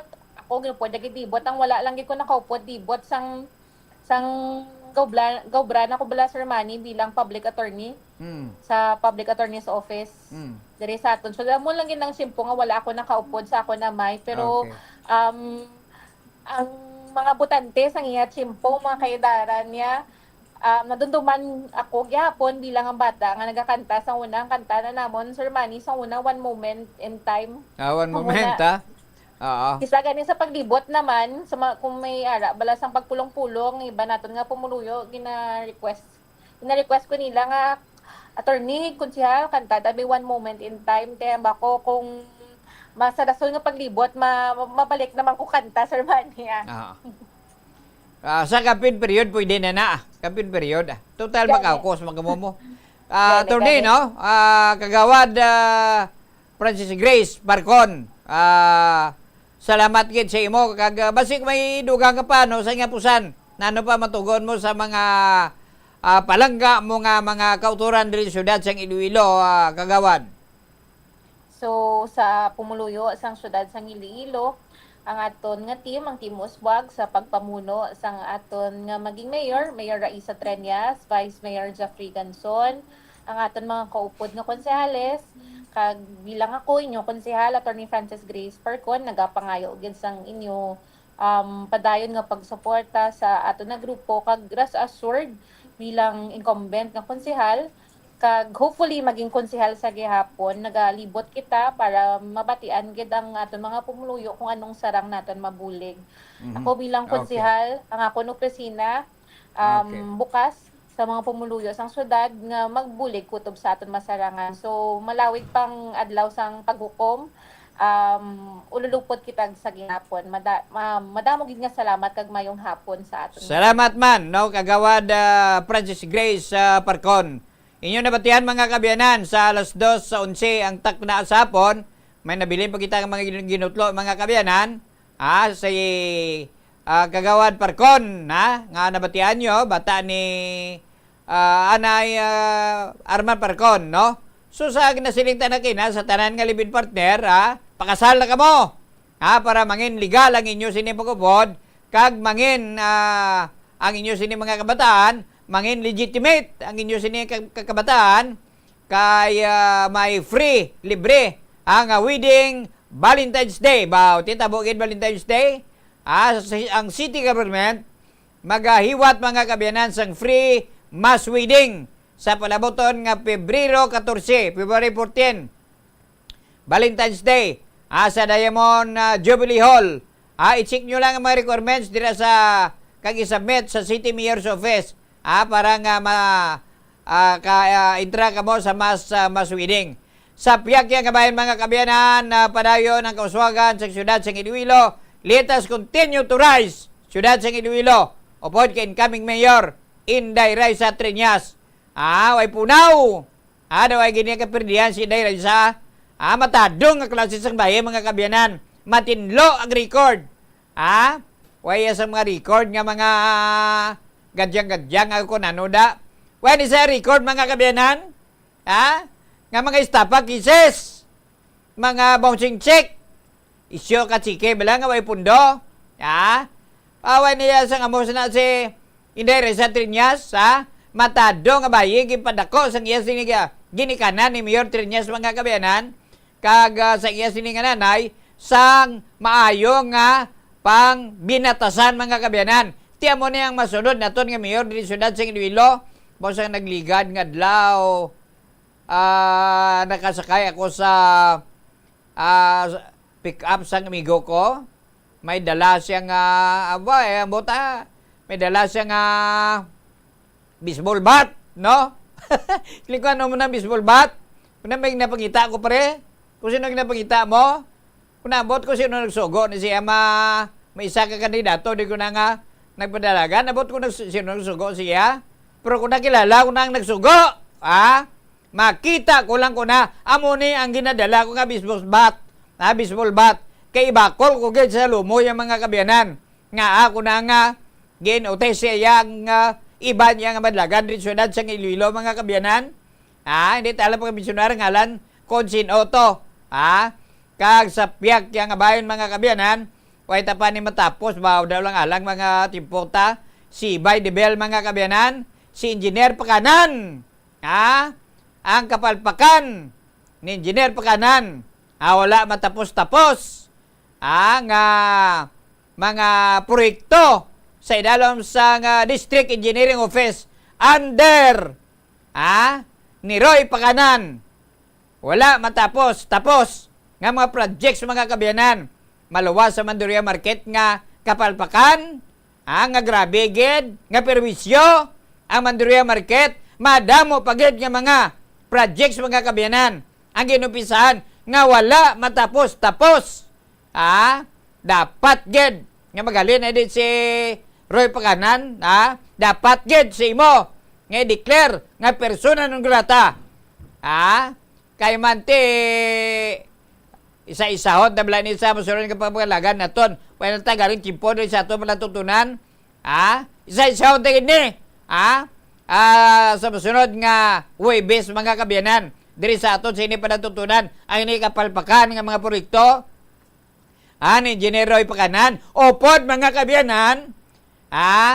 Ang aton sini nga kongresuman diri syudad sa Iloilo. Di buinas ka lang kay way kontra. Di buinas ka lang kon may kontra kaw, ambot ko diin ka pangitaon. Ambot ko din ka nga tangkungan pudyuton. Kabangod sa nga kapalpakan sa mga proyekto. Diri sa idalom sa District Engineering Office. Kag ilaman na da. Wala na tagaring sa nagkagigo ka panahon diri sa ato na palatutunan. Ini ang inyo lagad si former board member Mari Galyar. Madamo kayong salamat sa pagpamati. Mayad-ayad nga hapon sa inyong tanan. I shall return sa Huwebes kadlaw las 9:30 ang takna sa hapon. Mayad-ayad nga hapon sa inyong tanan. The preceding was an independently produced program. The opinions expressed by the commentator and his guests for the duration of the program are solely his own and not that of the station, its managers, or owners. The Farmers Bazaar, your traditional public market with the touch of Plazuela Dos, ang isa ka lugar nga gintukod sa tion kag sa kasagsagan sa COVID-19 pandemic nga may tinutuyo nga maghatag sa imo sang safe marketing experience. Subong nga ang COVID-19 hindi na gid man dako nga pamahog kag nagapakadto na kita sa next normal. Rest assured nga ang Farmers Bazaar will further evolve agud nga magpadayon sa paghatag sa inyo sing satisfying marketing experience. The Farmers Bazaar sa lower level tara na pahamtang ang fish, poultry kag meat section para naman sa inyo mga kinahanglanon nga prutas, utan kag iban pa, magbisita sa upper level pinaagi sa paggamit sa hagdanan o kon sa pagkadto direkta sa parking lot. The Farmers Bazaar, your traditional public market with the touch of Plazuela Dos. Plazuela de Iloilo, Billboard of Activities for January 12 to 18, 2025. Si Totong Villaruz, kagang iya nga banda, ang saliwat maghatag sa inyo sang one great musical weekend sa concert at the Plaza. Blasting of alas 6 ng gabi sa Enero 18, Sabado. Sa tion sa musical show, napulo ka mga matahom nga Plazuela de Iloilo. Special edition mags kag madamo pa nga iban ang igaparapol sa mga suki sang Plazuela de Iloilo. Sa Enero 19, Domingo, ginaagdang tanan nga mangin kabahin sa Eucharistic celebration nga pagahiwaton sa Latolda sa mga adlaw alas 11 sang aga. Sa tion sang Holy Mass, magpangamuyo kita sa Ginoo nga hatagan niya kita sang needed grace and strength agud atubangon ang mga challenges sang tuig 2025. Plazuela de Iloilo, we remain to be one with you in a common hope for a better community and a progressive country in 2025. Viva Señor Santo Niño! On January 25, Saturday, Bombo Radio, Plazuela de Iloilo, and Star FM will give you the best and the most extravagant band competition for Dinagyang 2025. Pasigabong! A Bombo, Plazuela, and Star FM Showdown of the Bands 2025. Don't miss a chance to witness this one great musical competition and showdown. Participated by 12 carefully selected bands from Visayas. The first prize, 50,000 pesos. The second prize is 30,000 pesos. And the third prize, 20,000 pesos. An additional amount of 10,000 pesos will be given to the band with the best on-stage performance. All non-winning participants will be receiving 5,000 pesos each. So remember the date, January 25, Saturday. The time, 6 p.m. The place, Plaza Mayor of Plazuela de Iloilo. The event, Pasigabong. A Bombo, Plazuela, and Star FM Showdown of the Bands 2025. Viva Señor Santo Niño! Ang Ilonggo nga si Jose Peping Tensay sang Haro, Iloilo ang pinakaunang nga Filipino nga piloto nga nakapalupad sang isa ka passenger plane sa 1925. Ini amo ang eroplano nga Curtiss Oriole biplane nga may ruta nga nagalawig sang 43 kilometro sa sa Iloilo padulong sa Bacolod. Samtang ang pinakauna naman nga commercial airline sa pungsod kay sa Asia amo ang Iloilo Negros Air Express Company nga nauna pa sa Japan Airlines kay Singapore Airlines.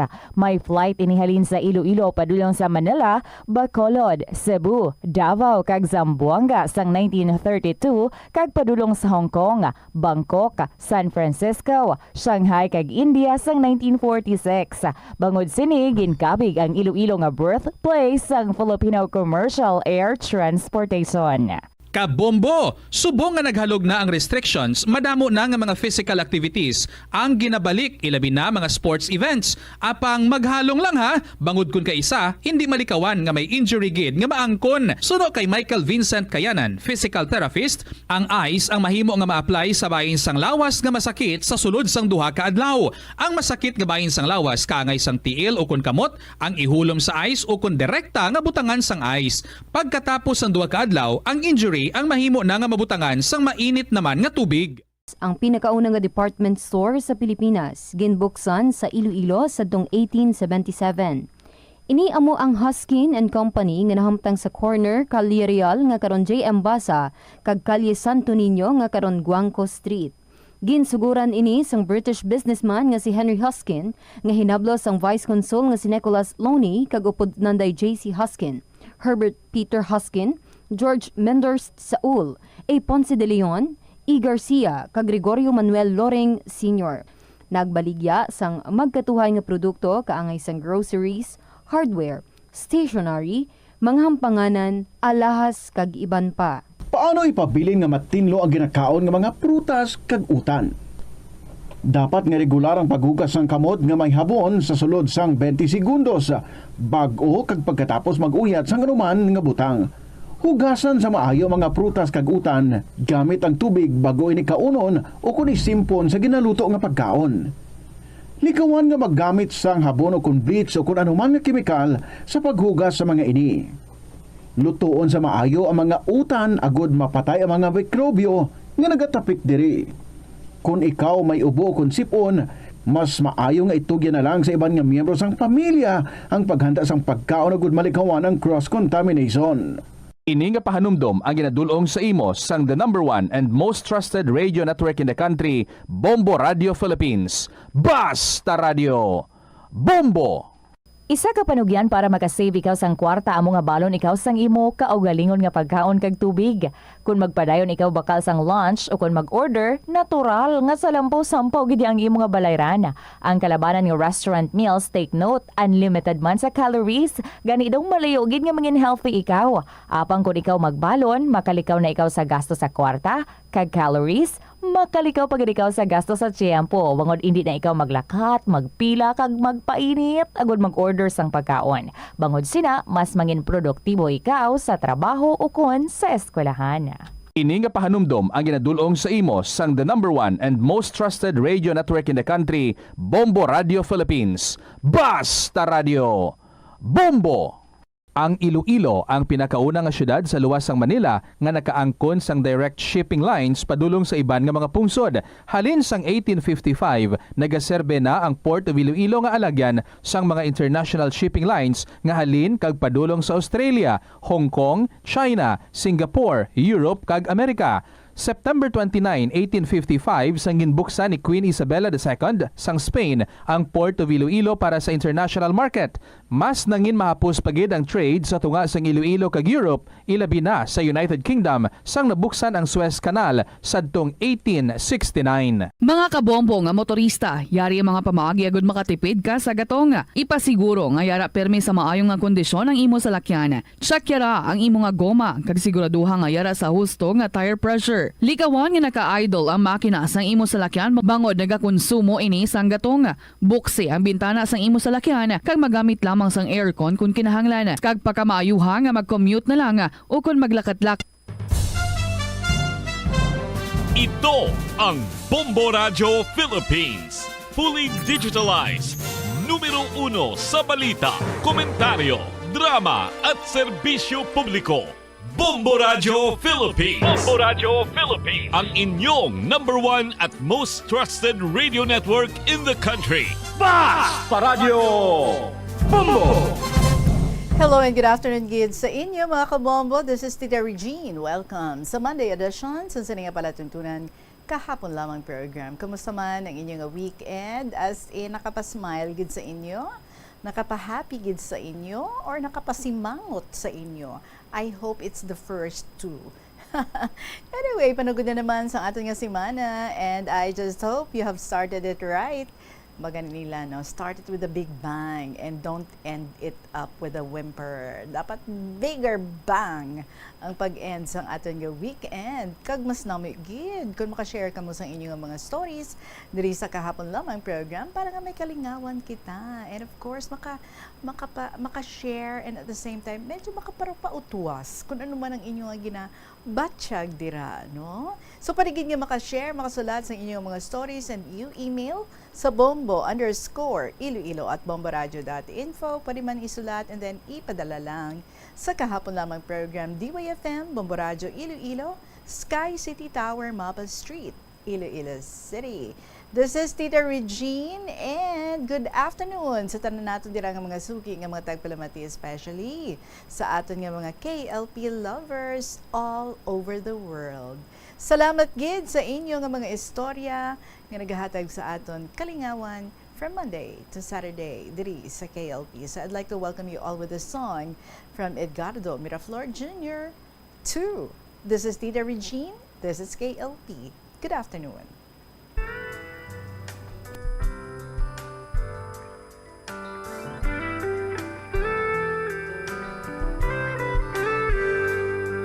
What good is a heart without someone to love? What good are these arms without someone to hug? What's the use of these lips without someone to kiss?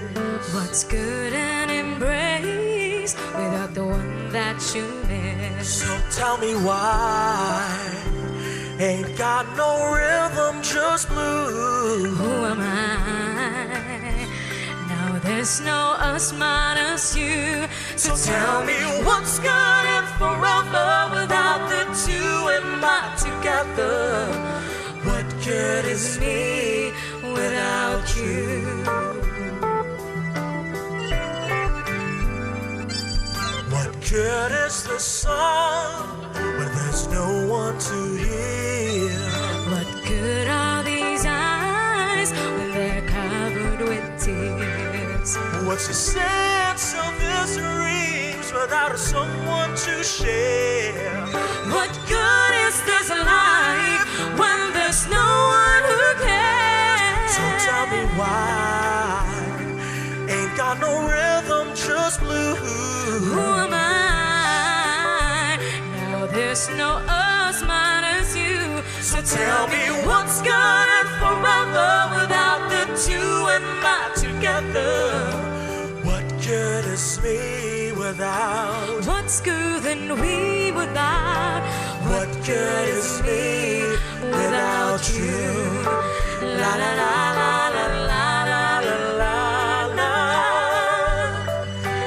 La la la la la la la la la. La la la la la la la la la. La la la la la la la la. Girl, you're my missing piece. Our hearts in perfect peace. Come back and make me complete.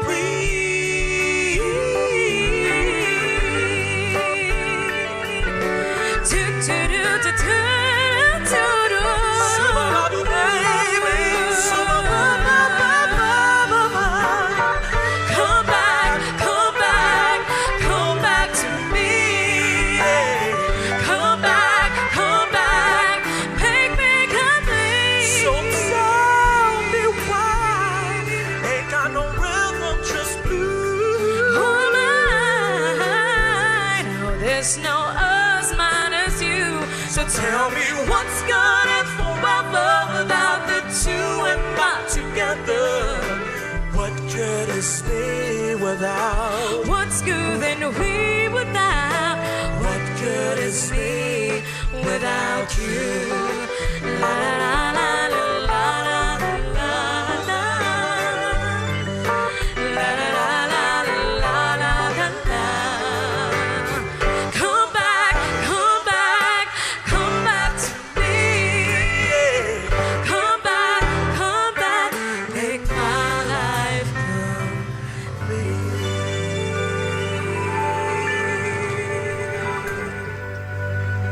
To 2:31 ang atong nga oras. You are listening sa kahapon lamang program Start Kita ha. Sa pagbasa sa mga kasaysayan, unahang tayo ining sulat from Miss Simple Mama sang Kabatuan. Dear Tita Regine.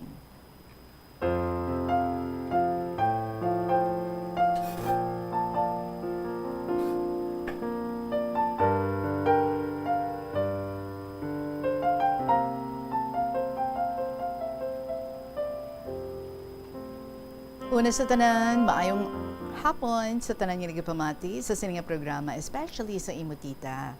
Kabay nga yara ka sa maayong lawas sa pagbasa mo sa akong nga sulat. Ako isa man sa imo madamo nga mga listeners nga nagapamati sa sininga program KLP. May kasaysayan man ako nga hindi ko gid malipatan. Una tawag ka lamang ako sa ngalan nga Miss Simple Mama sang Kabatuan, 32 years old. Sugdan ko ang akong nga istorya sa nagpamana ako tita. Ang akon bana, pakaduha ko, pareho kami middle name. Damo Gambal, nga insa sa damo nga lalaki, nga as a second cousin ko pa. Basi kuno ang amon mangin bata, kulang-kulang. What a term. Anyway, tita sang una, wala man sa kalag kundi sa bana ko, do barkada, kulang ni siya sang eskwela kami. Ayhan sa sundog-sundlog balatita sa amon, na-develop kami. Tita Reg, nagaobra ako sadto sa dako nga mall, dira sa Iloilo. Tapos ang bana ko, guard sa isa man kadako nga kompanya, dyan man sa Iloilo.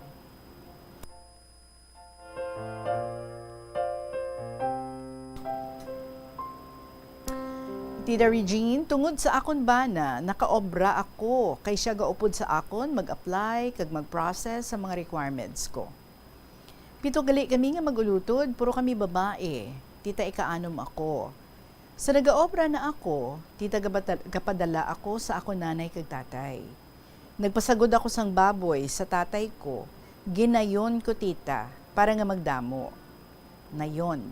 Subalan mo, Tita Regine, gaobra lang ako sa Iloilo, wala gidi kabalo ginikanan ko, nga may nobyo ako sadto. So, secret relationship lang ang amon tita, kay syempre, magpakaduha gani kami. So, sa nagdugay na ako nga nagaobra, Tita Regine, sa akong nga obra, nagbusong ako sa akong nga subang. Baw, sang balaan ko nga nagbusong ako. Wala ako kabalo kung paano ko ihambal sa nanay kag tatay ko. Kaya basig bala, ano ihambal nila sa akon? Nga ang tatay kabata ko, second cousin ko. Sa takas balay lang namon, ang ilang nga balay, Tita Reg. Nahadlok kita ko sa tita. So gintago ko sa ila, nga nagabusong ako. Pero, isa ka bes, ginabalan ako sang bana ko, na kinahanglan ko na nga isugid sa nanay ko, kay gadako na ang akon nga tiyan. Sa nagpauli ako, una ko nga ginsugid sa magulang ko. Tagon ta lang sa kay Ate F. Baw tita, doon naglain man buot ko sa iya, tungod nga ginambalan niya ako. Nga ako no, sa damo-damo nga lalaki, nga ang sa pakaduha ko pa. Balan mo tita Reg, ang iya ni Bana, pakaduha niya man. Nga pakaduha man gani, isang akon nga Bana. Tinga ako no, aging sunod ko iyayapak. Ay nagibigid ako sa tita, kaya nabalan niya ako nga halakaw, akigan kagid ni tatay. Hindi ko sad dumabalaan, ano ang buhaton ko. Sugid ko sa isa ko pa ka magulang. Tagon lang naton kay Ate J. Buot ni siya ya tita, hambal na kanakan. Isugid na kay nanay kag tatay, kaysa mabalaan pa nila sa iba nga tawo. Tita Regine, sang antes ako magbalik sa obra ko, nangisog ako. Sang gabi sadto, gatanaw gi si tatay kag nanay sang TV. Hambal ko, tay, mamanan ako. Dayon niya man hambal. Sino na how? Ginambal ko, si Panoy Kaginhambal ko, mamalayay na sila next week tay, kay gabusong na ko. Tita Reg, dugin bunutan ako sang tunok, kay wala gid siya nangaki. Nahambal ko man tita, pero gasamo na ang luha ko kag sipon. Amo man si nanay ko, gahibi man. Sa pagkaaga sad to tita, nagbalik ako sa Iloilo, kay gaboard ako tita sa tiya ako, dira sa May Lapaz, lapit lang sa ginaobrahan ko. Sang 3 na kabulan ang busong ko tita, nabudlayan ako, kay hindi ko kakaon kanon kay ginasuka ko. Ang paho lang gidya nga hilaw ang ginakaon ko, pamahaw, panyaga, kag tapos balot kon gabi. Nabudlayan gid ko Tita Regine. Sa nagabot na ang adlaw, nga nagpamalayi ang bana ko, naghambal tatay ka bana ko, nga sa huwes lang kami ikasal, para gamay lang gastos, kay kaporaot gid sadto.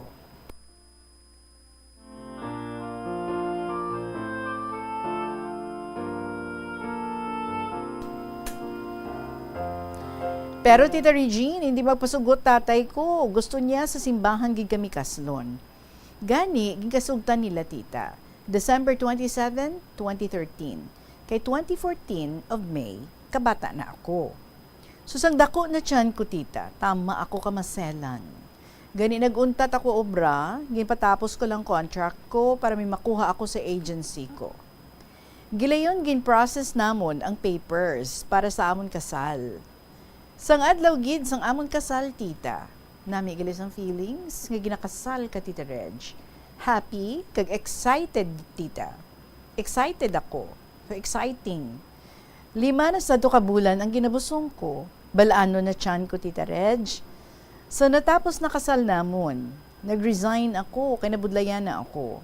Ang bana ko, sige man gyapon obra niya sa Iloilo. Gapauli lang siya everyday off niya. Kagastay siya sa iyatiya sa haro. Nagalumon lang kami sa ginikanan ko, kay wala pa kami kwarta para makapatindog sang amon balay. Sang April 28, nagsakit ng akong busong Tita Regine. Habal ko, May 2 pa akong due date, pero 28, nagsakit ng busong ko. So gindala ako sa hospital, Tita Reg, pero hindi pa ako i-admit. Kaya wala pa kuno abre sipit-sipitan ko. Kaya pauli na lang ko kuno danay. Hambal nila. Bo ginahambal sila sa bana ko. Kung ano gani matabo sa asawa ko, kamugid basulon ko. Kaya sakit doon anabusong, hindi nyo pa pag-i-admit. Tita Reg, lagi nila ako ginpasulod. Gani, antos ako kasakit. Kag nagtulog lang kami sa OPD sa hospital sa Gwa. Sa bangko lang ko nagatulog. Sang aga gid sadto, nagbalik kami sa emergency. Sa emergency room, tita hindi nagikya kaagwanta kay kasakit na. So ginai ako, 1 cm pa lang gani. So gin-admit nila ako, ginabala nila ako dayon, nga kuha ko no kami ka private doctor, kag sa bata, kay kadugay magsaka ang CM ko. Tiyan ba ako sa bana, kukuhain na lang para asikasuhon ako dayon. Bisan la pa kami kwarta nga ginakaptan tita. Ginkuhaan ako private doctor kay sa bata ko. 3 days ako nag-labor tita. May 2 na ako nakabata, kag na-infection pa ang bata kay nakakauna sang iyahig ko. Na-admit pa siya sang 7 days, antes kami kagwa. Maayo lang tita, kay may nayon pa ako, gani ang 7 niya nga bata, ginbaligya ko para ibayad sa doktor namon sa bata ko. Maayo man nga nakalampuwas ako. Halin sad to Tita Regine, nagapauli-uli na adlaw-adlaw ba na ko tita, kati may motor naman kami nga ginagamit niya nga service.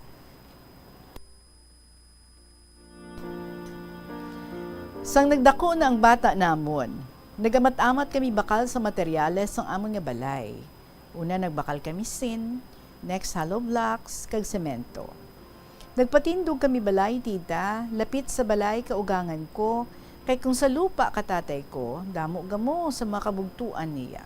Bala mo tita, basta para noblion nga lupa, magamo. Sang nahuman na balay namon, nagsaylo kami. New Year, gidsadto Tita Regine, year 2016, January. Mga duhaman kami katuig nga naglumon sa nanay ko Tita Reg. Sa nakasaylo na kami, baw, didto mo gali mabalaan kung paano mga buhi nga kamulang, nga wala ginasarigan. Wala man ako nagapabugal tita, pero daw, wala ako nabudlayan sa pangabuhi namon, katawhay lang. Nagpatindog kami tita sa Tiangge para may lingawan ako kung ga-duty ban ako. Timayo man ang dalagan sang amon negosyo, so bisan gamay lang, dako na nga bulig sa amon pangabuhi. Nakabakal kami sang gamit sa sulod balay. Sang nagdako na bata namon tita, ay babae gali ang akon subang, Tita Regine. Nagbusong ako sa ikadua ko nga bata. Maayo lang, kay wala na ako nabudlayan, kag nagastusan, nakagwa kami dayon pagka next day. Lalaki na ang ikaduha. Gani kalipay na namon nga mag-asawa, kay babae na, kag lalaki. To make my story short, subong tita, sige gyapon duty ka bana ko sa Iloilo, gapauli siya adlaw-adlaw, kay wala kami upod sa mga bata. Kisa ginapa-overtime niya duty niya para manggarab kay damo gaani subong. So gapasalamat kid ako kay God sa blessings kag sa responsable ko nga bana nga wala gid kami ginpabayan. Sa tulad tita, ari lang ko sa balay, gabantay sang duwa namon ka bata kag sa Tiangge namon. So dari ko na lang tapuso ng akong nga sulat. Ay nakapoy ka na sa pagbasa. More power and God bless you, Tita Reg. Keep safe always. Tago lang ako, sakay Simple Mama sang Kabatuan.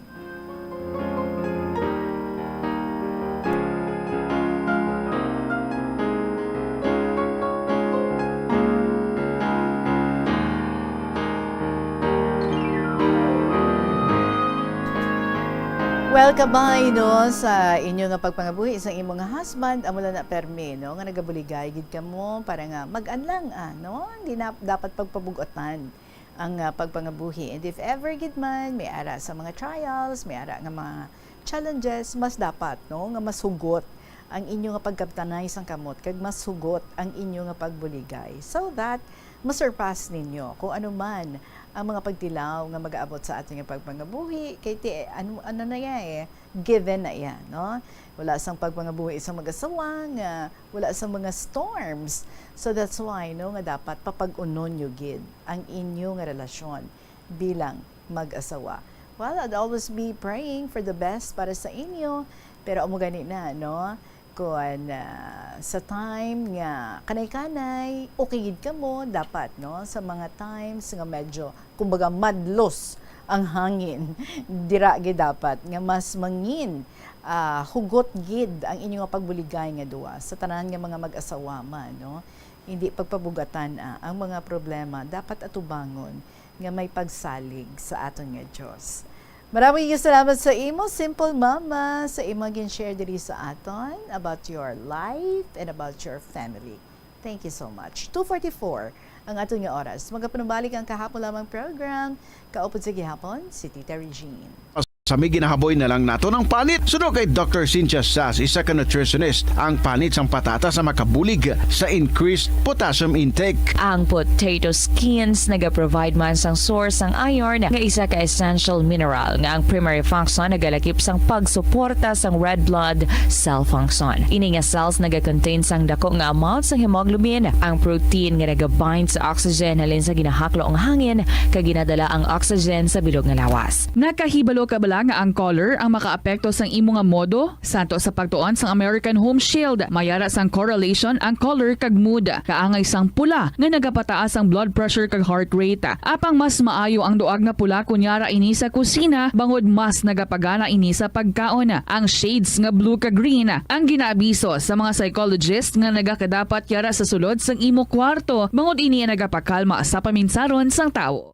Kadungan sang pagtigulang, nagataas man ang risgo sang vitamin deficiencies nga nagatugas sang physical kag emotional changes. Santo sa isa ka scientific study, ang B vitamins ang importante agod nga mag-function ang body cells nga nagabulig sa metabolism, paghimo sang bago nga blood cells, kag nagabulig sa pag-maintain sang healthy skin cells, brain cells, kag body tissues. Magluwa sa supplements, lakip sa mga pagkaon nga bastante sa vitamins sa moang karne, whole grains, prutas, gatas, cheese kag mga ulutanon.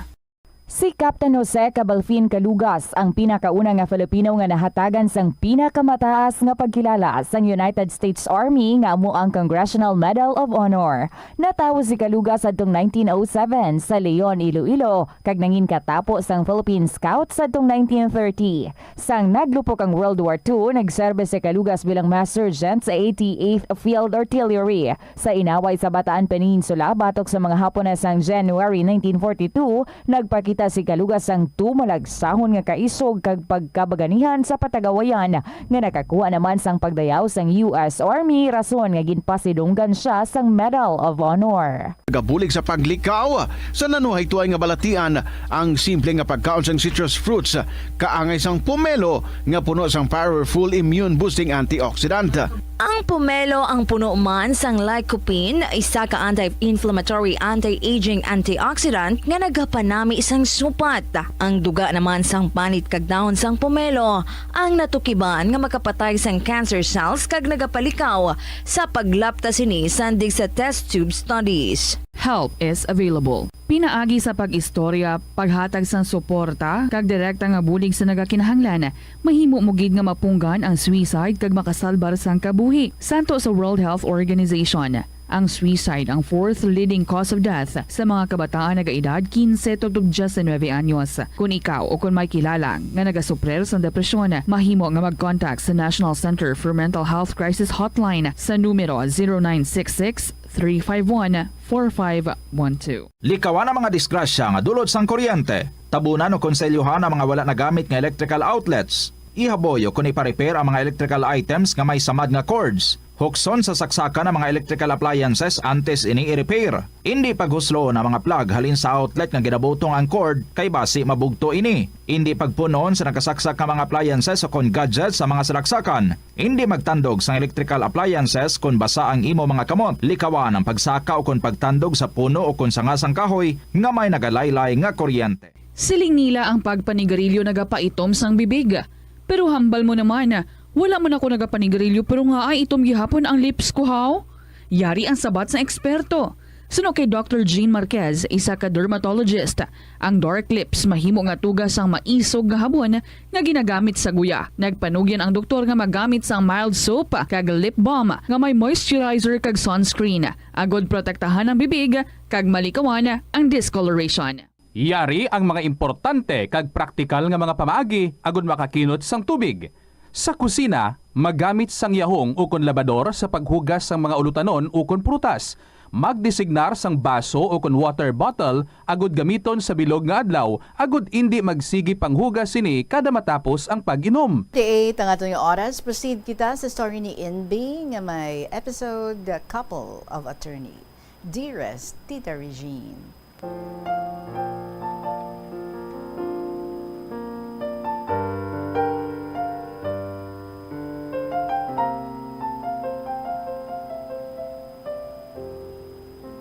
Hello, all staff and members of Bombo Radio Philippines, especially to you, Tita, my fellow KLP listeners, a blessed afternoon. Insa hindi ma-avoid ang away-away sang pamilya, especially the father and the mother, through argumentation. Kay dili magasinanto ang ilang mga ideas kag prinsipyo, pero sooner or later, magkasanto gihapon at the end, because of the miraculous power of God's immeasurable love to strongly bind them together as one, once again. Kung magkauli man gani, salamat gid kay Lord, pero duro gid nga kutso-kutso kag paglinalisay ang madangatan. Kay way man it may magpadaog, hindi magpasupil ang asawa kag amo man ang bana. Tita Regine, I remembered long time ago my best friend, Attorney X, who married Attorney Y. They're both a devout Catholic, very caring, faithful, and loving. Of course, they solemnly wed in a Roman Catholic church.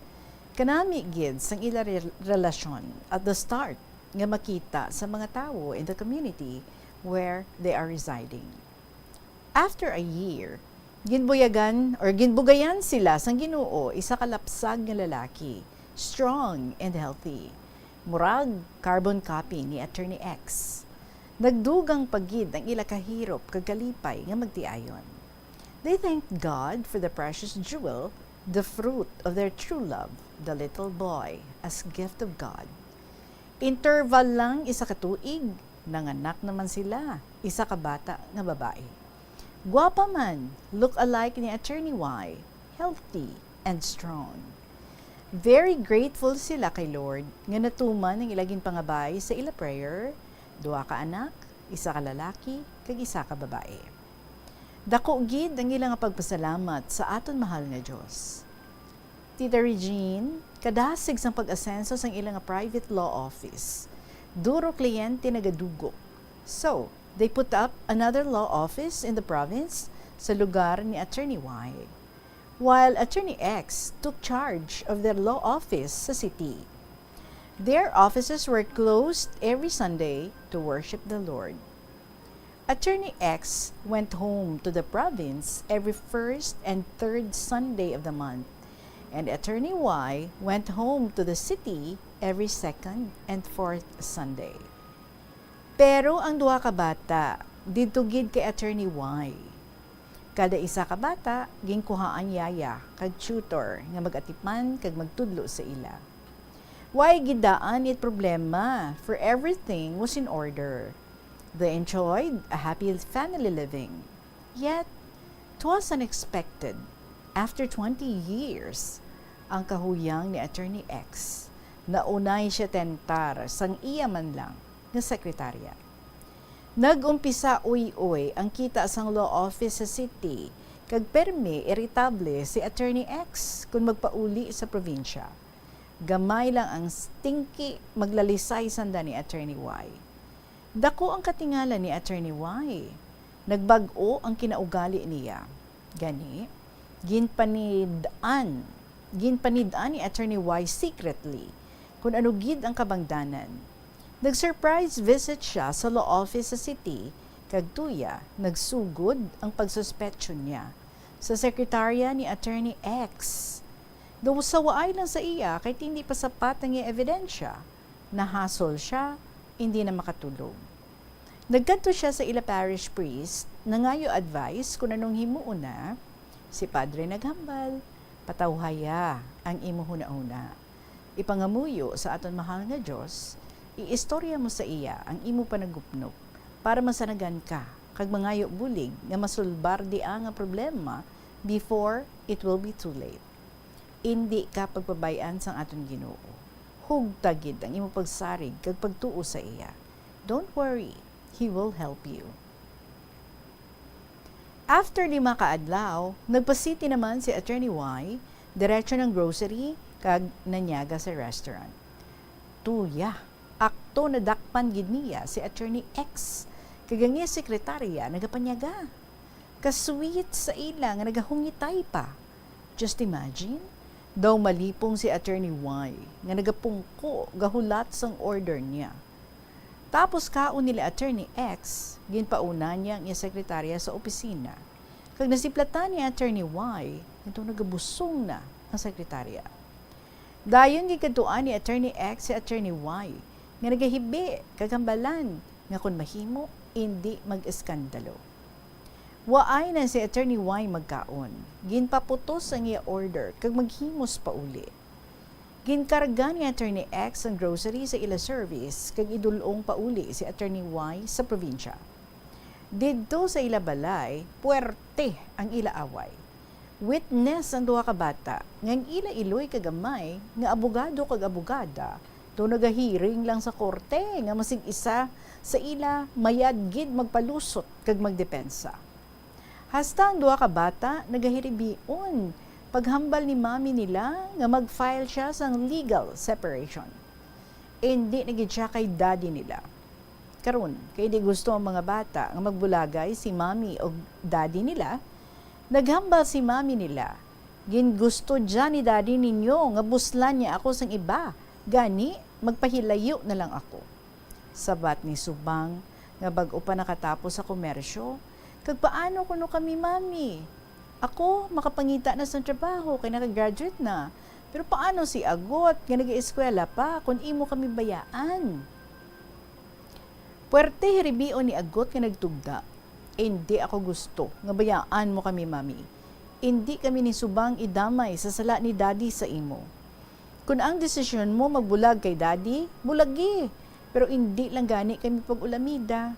We love you and need you, mami. Please, we have to live happily together. When I'll graduate next year, I'll look for a job.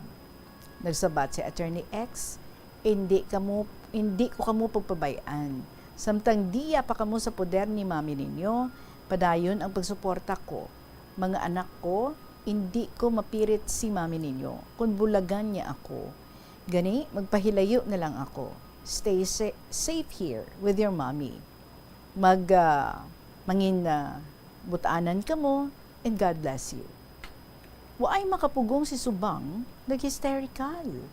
Iya ginsumbag todo ang plywood, divisions ang hulot kag nalusbot. Nagasido-sido sang ginbatsyag nga kasakit kag maghambal. Daddy, makabatas ikaw nga imuid kami bayaan, ikambyo sa sekretarya mo? Tita Regine, tama gid kasubo batyagon ang reaction ni Subang. Nagatururo man gani ang akong luha while typing this part of the episode. And the last statement sa ila amay, since gusto ni mami ninyo nga magbulagay kami, why ako mahimo? I respect her decision. Maginay-hinay na lang ako kapanaog sa sining nga panimalay. Palangga ko kamo mga anak. Ang law office ni daddy ninyo sa city is open for you.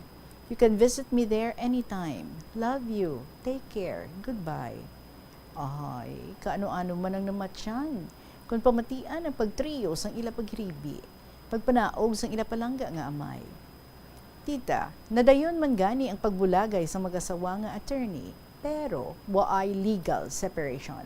Kay hindi gid gusto ang duha ka bata. Eksakto na kuno nga nagpalayo ang ila amay sa Iloiloy, agud makapuyo na sila sa matawhay kag malinong. Payabi mo tita? 3 ilang katuig ang ilang pag-live-in, kag mapatay ang kirida ni daddy nila. Na kuryente, natapakan na ang live wire, pagpanghalay na sa linabhan niya. Husto lang magkirig-kirig. Gindali mandala sa hospital, pero dead on arrival. Ang bata nga duha pa lang katuig, makaluluoy nga nailo na sa Iloy. Nagproblema si daddy nila. Nagkuha man gani sang yaya, pero iba talaga. One time, pagbisita ni Subang kay daddy niya, nakita niya nga nagniwang kag stressed kaayo sa sitwasyon niya kag sang ila anak nga gamay pa na ilo na. Nagamusta si Subang kag ginpautwas ni Attorney X ang problema. Natandog si Subang kag sa dako niya nga kaluoy kay daddy niya, nakahambal siya, "Daddy, ano ang mayad kung magbalikay ka mo ni Mami? Kag imo dalon si baby girl dito sa balay." Nagsabat si Attorney X, "Anak, basi hindi ako mapasaylo ni Mami mo, kag hindi niya madawat si baby girl, amo di ang nahadlukan ko." Hambal ni Subang, "Daddy, i-try ko lang pangaluyagan si Mami parti ka di nga bagay, kung mapasaylo na ikaw kag madawat niya si baby girl." "Sige anak, please, gusto ko nga mabuo sa liwat ang nabuak naton nga pamilya. May panahon pa anak nga ma-recover ko ang kakulangan ko kay Mami mo. Hindi na ako magpatentar paliwat. Gusto ko nga bayaran kag serbisyohan ang akong kasalanan." "Okay daddy, tinguhaan ko. Sugiran ko si Agot sang aton plano para makuha ko man ang reaksyon kag mabuligan namon ang paghangyo kay Mami kung mahimo pa nga magbalikay kamo. Agud mabuo ang aton pamilya. To err is human, to forgive is divine, daddy. To forget and to forgive, to love and to be loved. For God is so good to forgive our sins because of His infinite love to us." Hindi bala? Sa dako nga kahidlaw ni Agot sa ila amay, nag-okay siya kag ila gin-approach ang ila iloy. Primero nag-blow up nga naghibi si Mami nila until nahawasan kag naghambal, "Sige, sugatan ninyo si Daddy, dala ang baby girl." Nalipay sila pasalamat kay Lord, hugged and kissed their mommy, kag nagpanaw sila duha masugat kay daddy nila. Tama gid ka dramatic, Tita Regine, ang pagluhod ni Attorney X sa atubangan ni Attorney Y. Nagpangayo pa saylo kag ginpatindog siya ni Attorney Y, kag naghug, kiss sila nga puno ang luha sa mga mata, samtang ang baby girl ginakungkong nila nga duha. That ends the dramatic episode. Long live KLP with Tita Regine, her family, and all listeners. Stay safe always. With love and prayers, in B of Iloilo Province.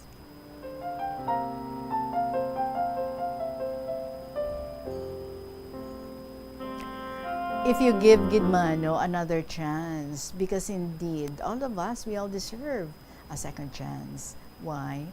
Because our God is a God of many chances. Hindi lang a second time, hindi lang third time, but many times nga magahatag sang chances ang ato nga Ginoo for us to be renewed, for us nga magbago for the better.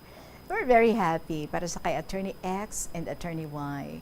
And I'm very happy sa tanan, I'm sure, ang duha ka mga anak. Nagkanami, no? Kaya gin-accept man ni Attorney Y ang baby girl. So kabay, nga wala na another separation nga matabo, kundi nga mapuna na lang sang kalipay ang ilang nga pamilya. Thank you so much, Gid, sa imo in B of Iloilo Province. Kamu man dira mga kabombo. If you have stories like this, nga makapa-happy sa aton, maka-warm sang aton nga mga hearts.